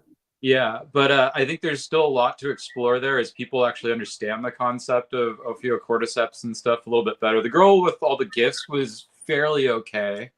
It was kind of an underground one, or it kind of went under people's radar. I mean to say, although like Glenn Close is in it, which is interesting. But I also think some kind of mix of those things in things that have kind of been done but overlooked. Like I've only really seen very few firsthand account movies. I don't know if anybody's familiar with I Zombie, where it's literally like someone documenting their descent into being taken over, infected, or whatever you want. Show. No.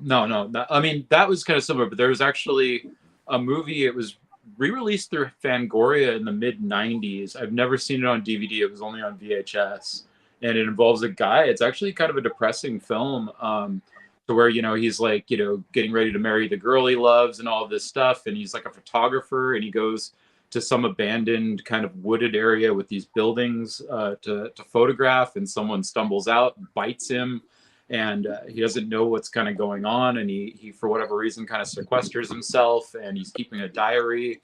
He starts having seizures and blacks out, has crazy dreams, and it's I've never quite seen a zombie movie like that one, and I think that's something that more people could explore in a more chilling way, so to speak. So anyway. Do you think they really dropped the ball with the Last of Us game and the Last of Us series? Yeah, well, I mean, for somebody like me, it's really hard because you're looking at these zombies and they're calling it cordyceps, but then they have Latiparus sulpharis fruiting out of their head, or all these different, it's like, that's a wood bracket, like, come on, it looks cool, but it's like, but I don't know, for people like me, it's really hard to kind of set aside. You're in realism. The minority of most people are laymen and are not going to know any of this stuff. But still, cordyceps is pretty cool. You got Hirtsugufu grows a big thing out of a worm's head, or something. In defense, Maddie, I watched a movie called 65, and I'm a big paleo advocate. And I just really get this fucking animal shouldn't exist here. Why the fuck is Postosuchus in the fucking Cretaceous period? Why is there a quadrupedal fucking theropod? This makes no fucking sense. So yeah, it would get my bollocks as well. So I'm not gonna fucking annoy the shit out of I totally get. I didn't make it all the way through that movie, and I'm not even as big into it as you are, apparently. Honest to God, they had an Ovoraptor, and they turned it into fucking Michael Myers, an Ovoraptor. Oh no! Essentially the fucking hobo fucking carriage riding fucking dinosaur of the species, and they try and make it intimidating. You fucking kidding me? This thing is the fucking, god damn it! An Ovoraptor of all the things to attack Right. someone. It's They're like, cool no. looking though. This is that Adam Driver film Yeah. that we Yeah. that you threw on, and I was like, I think I was cleaning in the kitchen and half watching, and I was like, this sucks. Yeah, I ended up just turning it off. It was pretty bad. Yes, it's cool looking, but it's an egg eater. It isn't Yeah. carnivorous. No, and they made it fucking huge. Aw. Honest to Jesus, it's like that bastard was about the size of a fucking, at best, a border collie. That's how big that fucker was. Right. Sorry. I just thought. You got I a vent. liked Got a vent. It's okay. the premise was good. The premise was good, but they got everything arse over tit. Every fucking animal arse over tit. This doesn't belong here. This doesn't belong here. Why is there shit from the Christ? There's shit from the Permian period. There's shit before the Triassic period. I'm like, these animals, it's like, oh, dinosaurs, they all exist. No, honestly, right. Oh, Sorry, Shane. Fucking hell. Right. Okay. So, fun fact, people, right? Fun fact. T-Rex exists closer to the iPhone than it does the fucking Stegosaurus. There's massive spans of time between species. You can't just like push them all together. And sorry, it's bull fucking shit. It's fucking take over, babe, please. That You was even that was an epic rant. It was. I needed to hear that. That's so validating. You have no idea. He got mad at me because I dressed up as a cave woman for his Jurassic strain. I thought I looked pretty cute, but it's like, no, it's not. You're right. It's not. Apparently the Flintstones and the dinosaurs didn't live together. Who knew? Wait, hold on a minute. Is that a? Oh no, I thought it was an Amber Collection one. That's No, neat, this though. is one of the Lost World ones that came out a while back. Kind of fun. Ah, nice. Maddie Those just decided it had to visit me for a minute. But You sit there. yeah, no, I'm sorry, Jen. It's just that movie. It has so much potential, but all the animals are wrong. It's like scary dinosaurs. Oh yeah, that's scary, but it's in the wrong fucking time period. Yeah, at least with something like Jurassic Park, you have like, well, these are scientists kind of pulling these things from where they can, and they just stuck them all together. Why they call it Jurassic Park, we'll never know. It just was Yeah, catchy. but yeah, it's frightened. It's grand. But Branding. like, Yeah, exactly. it's like it's fucking, it's honest to God, it's like putting, oh my God, Jack the Ripper in ancient Rome. Well, it's in the past. It works. Past. No, sorry. Someone take over the conversation before I can't stop. It's like apocalypto to a lot of people. That's kind of your apocalypto, basically. But Cara, any other Asian horrors that you think people should check out or want people to check out? It's kind of hard for me to recommend it because I don't really remember the plot, but I would say Seance. Oh, okay. I think What I've is- heard of it. What decade did it come out? I want to say it was mid to late 90s. Okay. And why does it stick in your head? Is there a particular moment or scene that kind of makes it kind of stay with you? Not really. It's just kind of like once something has been called, it just kind of hangs around. And I mean, it's not creepy or anything. It's just kind of hard for me to describe. Okay. All right. Okay. Did anybody touch Cool on beans. No. I mean, it's not like zombie. Yeah, I mean, a lot of these are just films I haven't watched in a long time. So it's And that's the And thing when you other than walking through my stacks and trying to find them, it's like I really can't remember a whole bunch of them. I'm wondering, Cara, are you like myself when like you got into a particular genre, you just fucking like binged a bunch of them, and as a result, they kind of mix in to each other. Pretty much. Yeah. There's an interesting one called Charisma, which is considered a psychological, ecological film, which it's basically about a tree. Like that's, and it's, they're kind of like this whole thing about like trying to save the wooded area. And this guy kind of just has this connection to this tree, which is funny, but it's a very ecological film. It kind of drags. It might be a little bit slow, but I just think it's interesting that someone made a movie where the main character is a tree. Mm. Isn't there like some William Friedkin film about like a babysitter that like worships a tree in the woods that's alive? The Guardian. The Guardian, yeah. I've been meaning to see that one. And there was a weird Asian movie, right? Actually, speaking of trees and babies, there's a weird Asian movie where like these women go into the middle of a forest and have to wank off the branches of this tree, and these babies come out. I'm trying to fucking think of the title. It was the weirdest fucking thing. Does anyone know? I swear to God, this thing exists. This isn't some Now I fucking... want to know what it is. I do too. Do you know who'd fucking know? Deacon. Shit. This is Asian? Yes. Okay. Basically, it's weird. It's imagine a sexualized version of Beautiful Katamari, the video game. It's just weird fucking like they jerk off the branch and this baby Marty! comes right now. Yeah. How do they do it without getting splinters? That's my question. No, the thing is, as the branches extend, they go into kind of like flesh, kind of white. Oh, flesh. okay. Gotcha. Yeah, it's this fucking weird movie.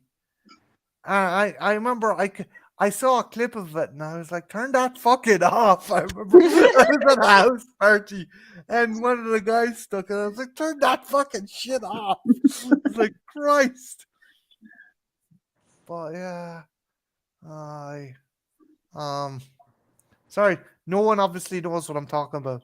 Honest to God, guys, this movie exists. I say it's from the same director as Gonzo. Have you guys seen Gonzo? Oh, I love that one. That one's fucking insane. Maddie, Val, have you seen Gonzo? Have you seen Gonzo? I think I saw Gonzo. It's been a while. What's it about? Woman gives birth to a full-grown man, and there's a dude with the head of a cow. That's all Yeah. I'll say without spoiling it. That's a weird movie. That's all you'll say. It's That's a all I'm weird gonna movie. say. Okay. It has to be seen. Hmm. It can't really be described.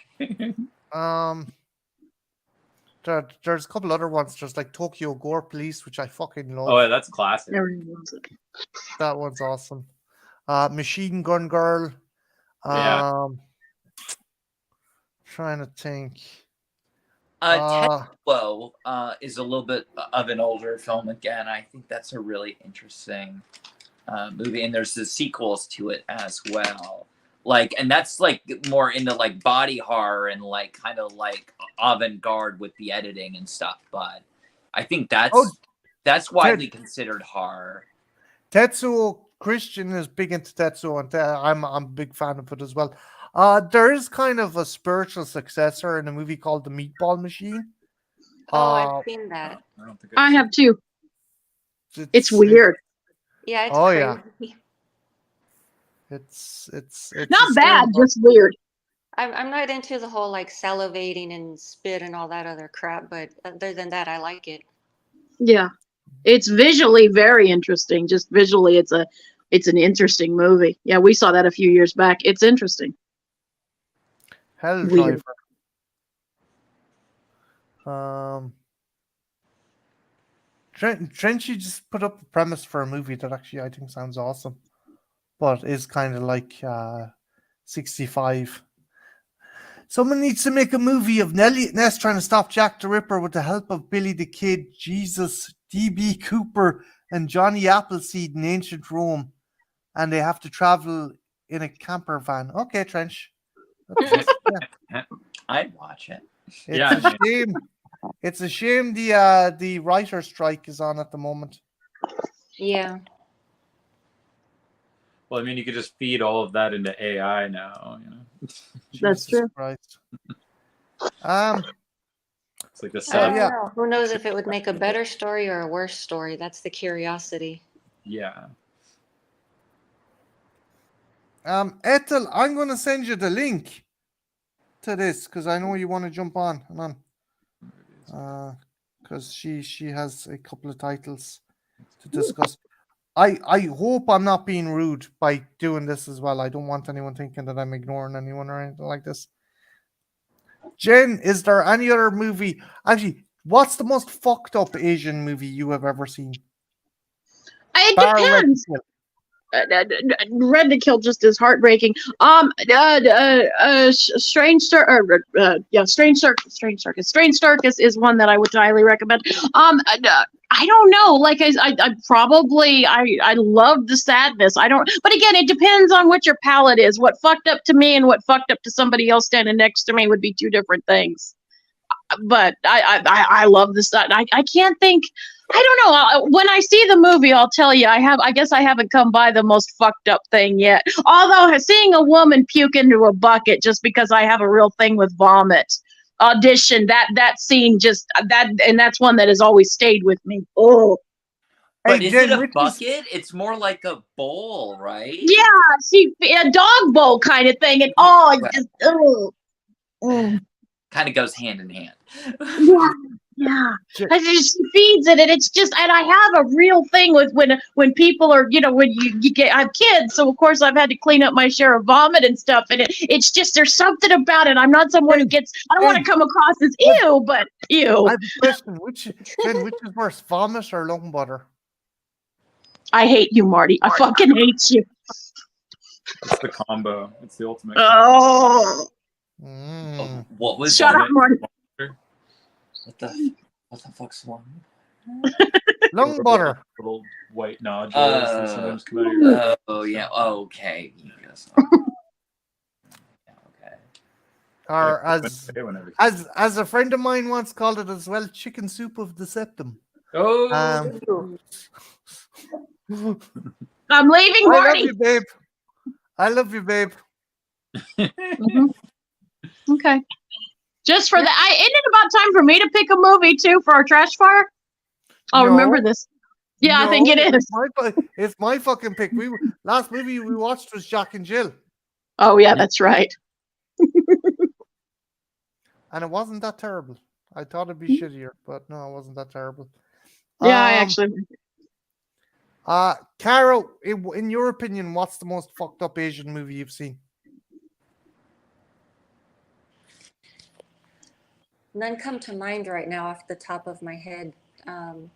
Probably Gozu, which you mentioned earlier. That one's pretty out there. I pronounced it wrong. Apologies. I'm fucking desperate. Kind of the dyslexia kicking in. So I called it Gonzo. I was like, wait, that's not it's the Muppet. It's the fucking Muppet from the Muppet. Apologies.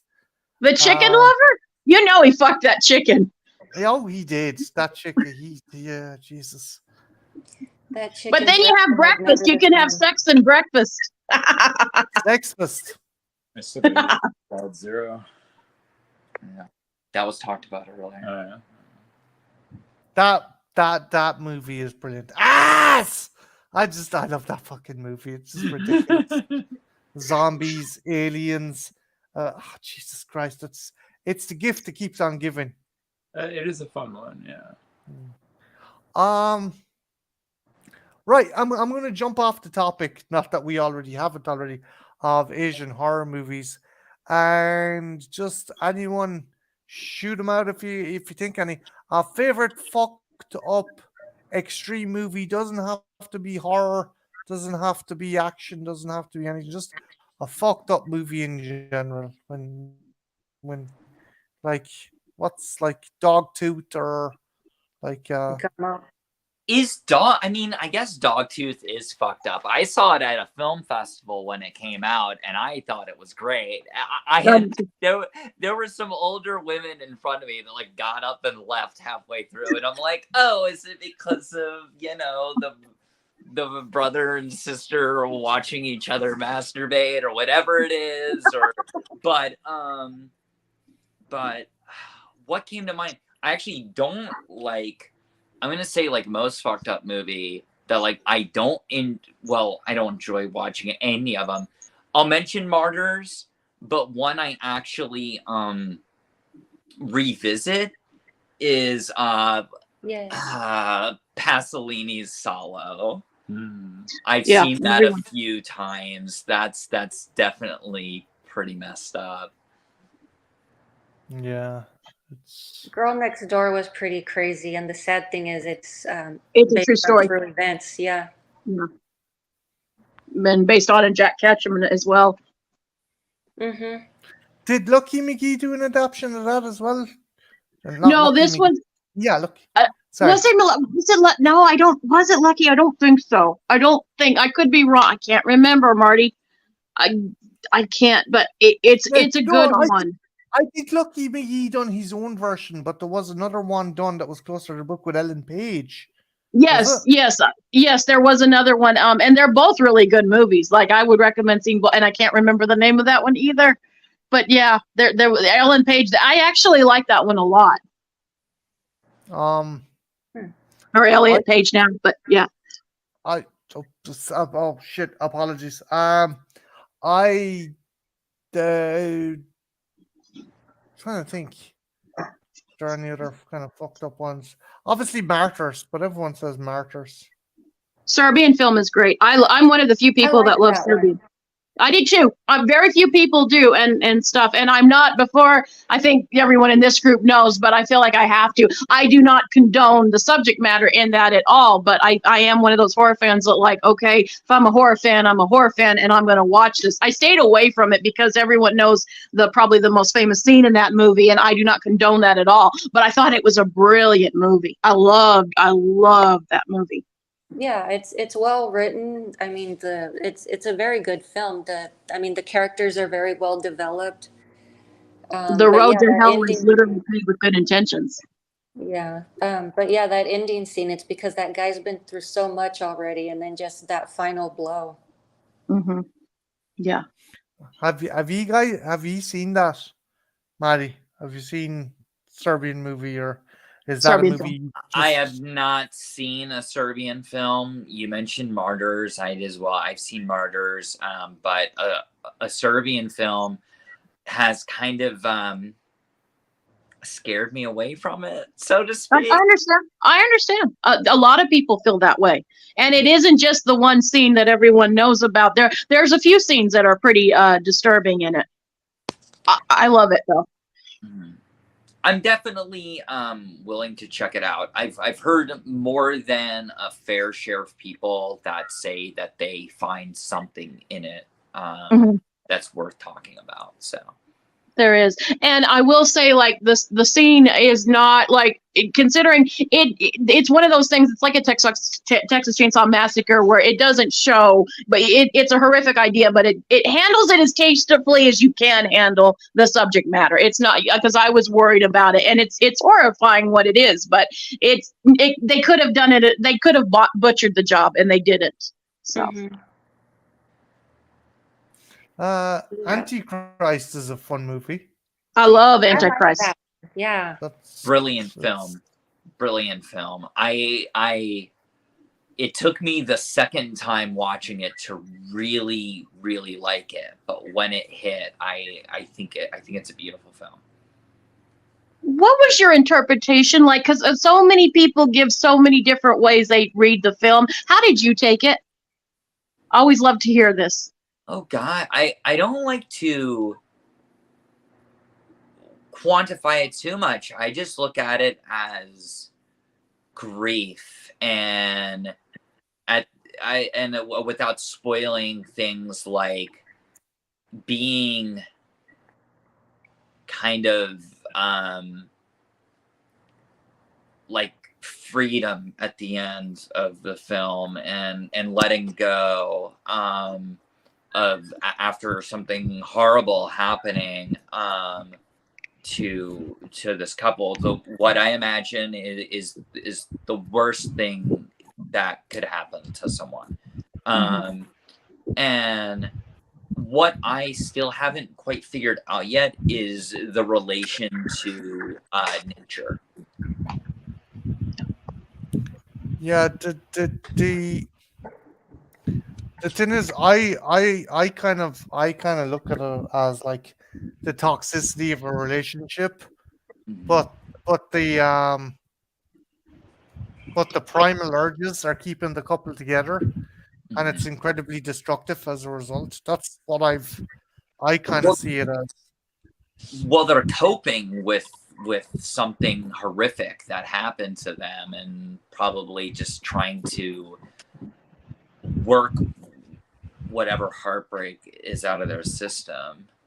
I always find myself when watching the movie, I was like, okay, it's actually kind of a semi kind of remake of Don't Look Now. I don't know if you see that movie, Don't Look Now. Yeah.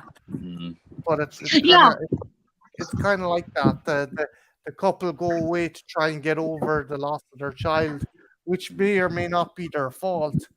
And you look at things like guilt and stuff, and that's a big catalyst for that. Also, just want to say hello to Ethel, who just joined us. Hello. Hello. Hello. We're talking fucked up movies. Have you any particular fucked up movie that you want to talk about or bring up or anything? Are we off the Asian cinema topic? No, if there's any Asian movie that you want to bring up, you can discuss it as well. Well, like I mentioned in the comments, there's Hell Driver, which is just really weird. It's by the same guy, the same like special effects team that did Machine Girl and Tokyo Gore Police. Ooh. It's like it's basically it's really weird because I guess as I gather, like some of the inspiration for like the makeup effects come from it's either influenced by From Beyond, or it's an influence from the melons they have in Japan. They have these like weird roots, like they have zombies that grow like this kind of weird tentacle thing out of the top of their head. It's like an antenna, but it's bizarre, and like it's like extremely gory, which is cool. And like there's this one scene where like there's a car chase and the zombies are after them, and it's like, well, they're on foot, they can't get us, but they build a car out of other zombie parts and chase them in their zombie car. It's really weird. I've never seen that. When did it come out, Ethel? Let me see. I got my copy right here. 2010. So I'm assuming it was around 2010 or 2008 or 2009 when it got made. Okay. Yeah, actually, you know what? Let's do a little thing here. Ooh. Not the best way to share it, but that's some scenes from the whole time. See the weird antenna things? It's just weird. Ethel, I'm gonna Hey, wait. Sorry, I missed my old laptop. Solo layout. Oh, nice. Yeah, see, they all have these weird, like, melon root things growing out of the top of their head, like a tuning fork almost. But I feel like that's maybe inspiration from the movie From Beyond, because they had that sort of feeler thing going on. I'll show you the front of it again. Yeah. Oh, the pineal gland. All right. That's what it was in From Beyond, the pineal gland. I remember myself and Deacon were talking about it. I was like, dude, yes, the head dick. The dick's growing out of their head.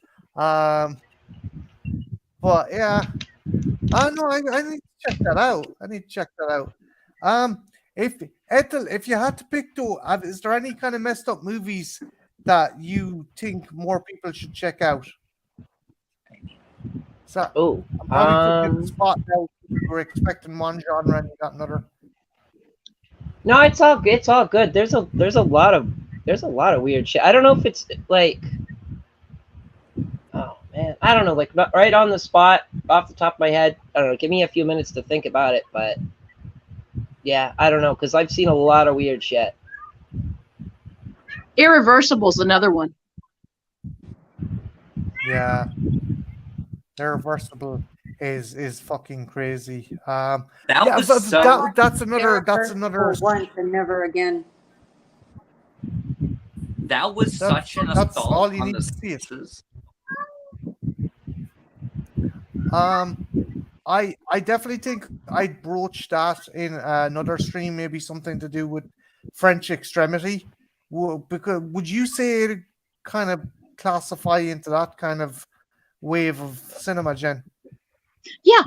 What were you gonna say about it? What were you gonna say about Irreversible, Maddie? Oh, just yeah. That I literally didn't even get to the infamous sequence. It was already so disorienting and already so upsetting that I'm like, wow. And I paused it and I said, I have to finish this, and I never finished it. But it's a shame because I actually thought it was brilliantly made, and it made me really want to explore the rest of Gaspar Noé's films. So. Mm-hmm.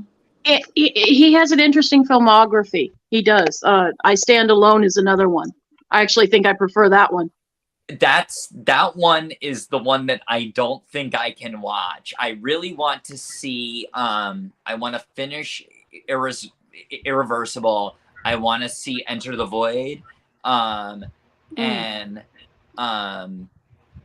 then Climax. I really want to see Climax as well. So.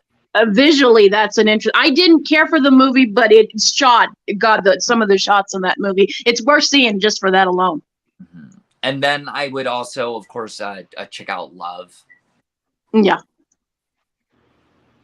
good ones. I definitely want to do a stream at some stage, exploring French Extremity and New Wave French Extremity, because one of Jen's favorite movies goes on to that, Switchblade Romance.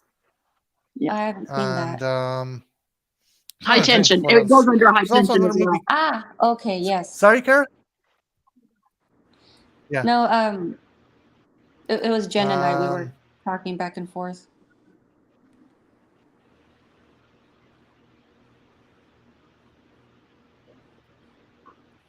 Oh, I think my internet's going. Hopefully not. Uh-oh. Real quick, I just do want to throw out. I'm going to We're talking. go for it. That Gaspar Noé does work in France, but I believe he is Argentinian. I just want to make that differentiation there to. But yeah, I would still. I guess a lot of his films are in French, so we would just consider that. I just didn't want anyone that watches this later to be like, actually. And someone will. It's the internet. Somebody will. Yeah. Yeah. But Maddie, do you still think his catalog does fit into the genre of French Extremity? Well, Irreversible is essentially a French film and has major French stars in it, and that definitely falls in that category. Yeah. I think that's a topic for another stream. But yeah, I might try winding it down because my internet's kind of going a bit weird. But before I do, I'm going to give everyone a chance to plug their stuff that's coming out. Actually, starting with Ethel, because I know Ethel, you have a stream coming this Sunday, right? Yep. Barring any weird incidents at home and any kind of issues, it should go over well. I've got Sci-Fi Sunday. We're doing Neil Blomkamp.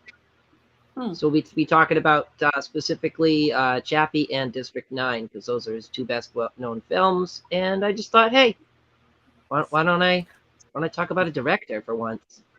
That's an interesting one. I will try and get to that one because I want to defend Elysium, which I actually like. and I want to bring up the on-film script for Alien 5 and how I'm disappointed he's doing Gran Turismo, for fuck's sake. Why is he doing Gran Turismo? The bastard. It's kind of a curveball there, maybe a little bit of a waste. Big fucking one.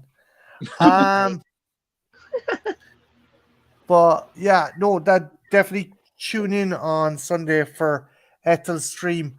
Cara, what have you got up next? What should people keep their eyes peeled for? Lady Sasha and I are doing a Carrie and movie book film discussion this Saturday, 2:00 Central. Very cool. And that's this Saturday. Definitely check that out. Jen, what have you and Christian have coming out soon? We just put out a review on the new Bird Box, the standalone Bird Box kind of the thing.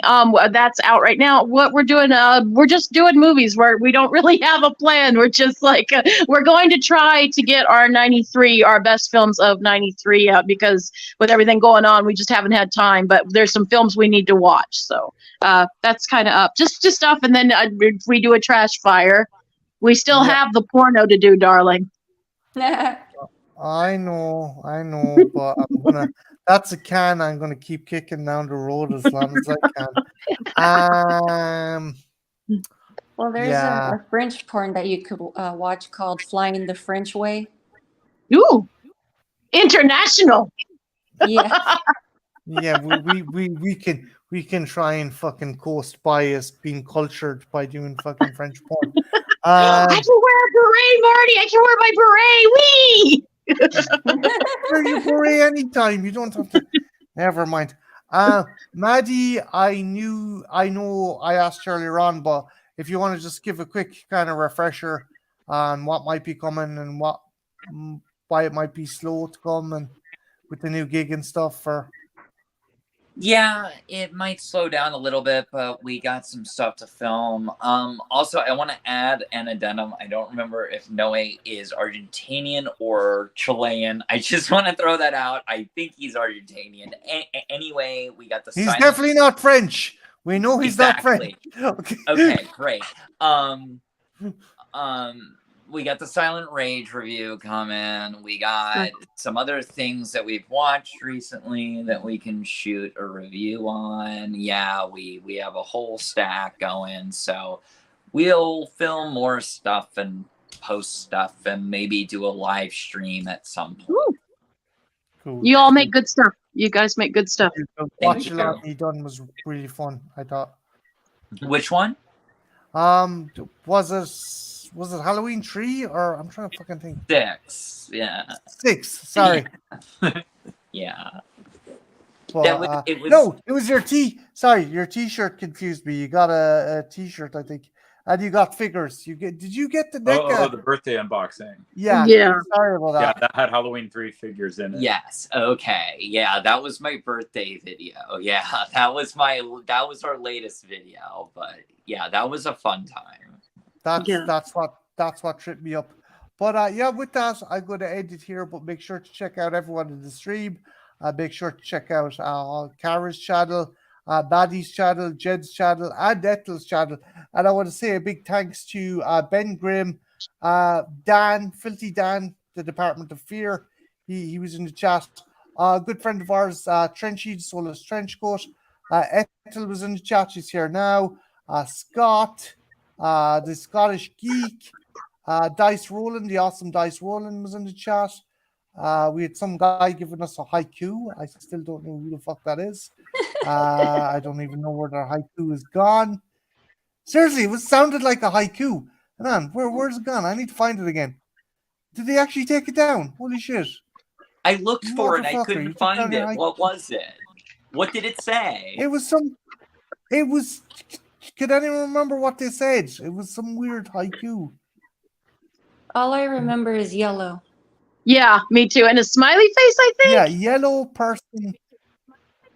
Yeah, maybe. I don't know, just like if anyone go back and watch for more clues to this haiku, go back and watch the stream at a later date. With that, I'm going to end it here. I probably have some figures I got to review during the week. I will try and have more stuff out. Also, want to say a big thanks to everyone who checked out my Alien 3 video. I'm fucking shocked. I got 44 likes and 800 views on that fucking video. I'm like, Wow. the fuck are people smoking? But yeah, so I'm happy with that. So Cara was even saying it to me again, and maybe I should do a couple of little videos on just facts, just nerdy facts on certain sci-fi and horror movies. So yeah, with that, I'm going to end it here. But thanks to everyone who tuned in, and yeah, have a good one. Take care. Bye now. Bye, Bye-bye. guys. All right. Adios. Seeing y'all.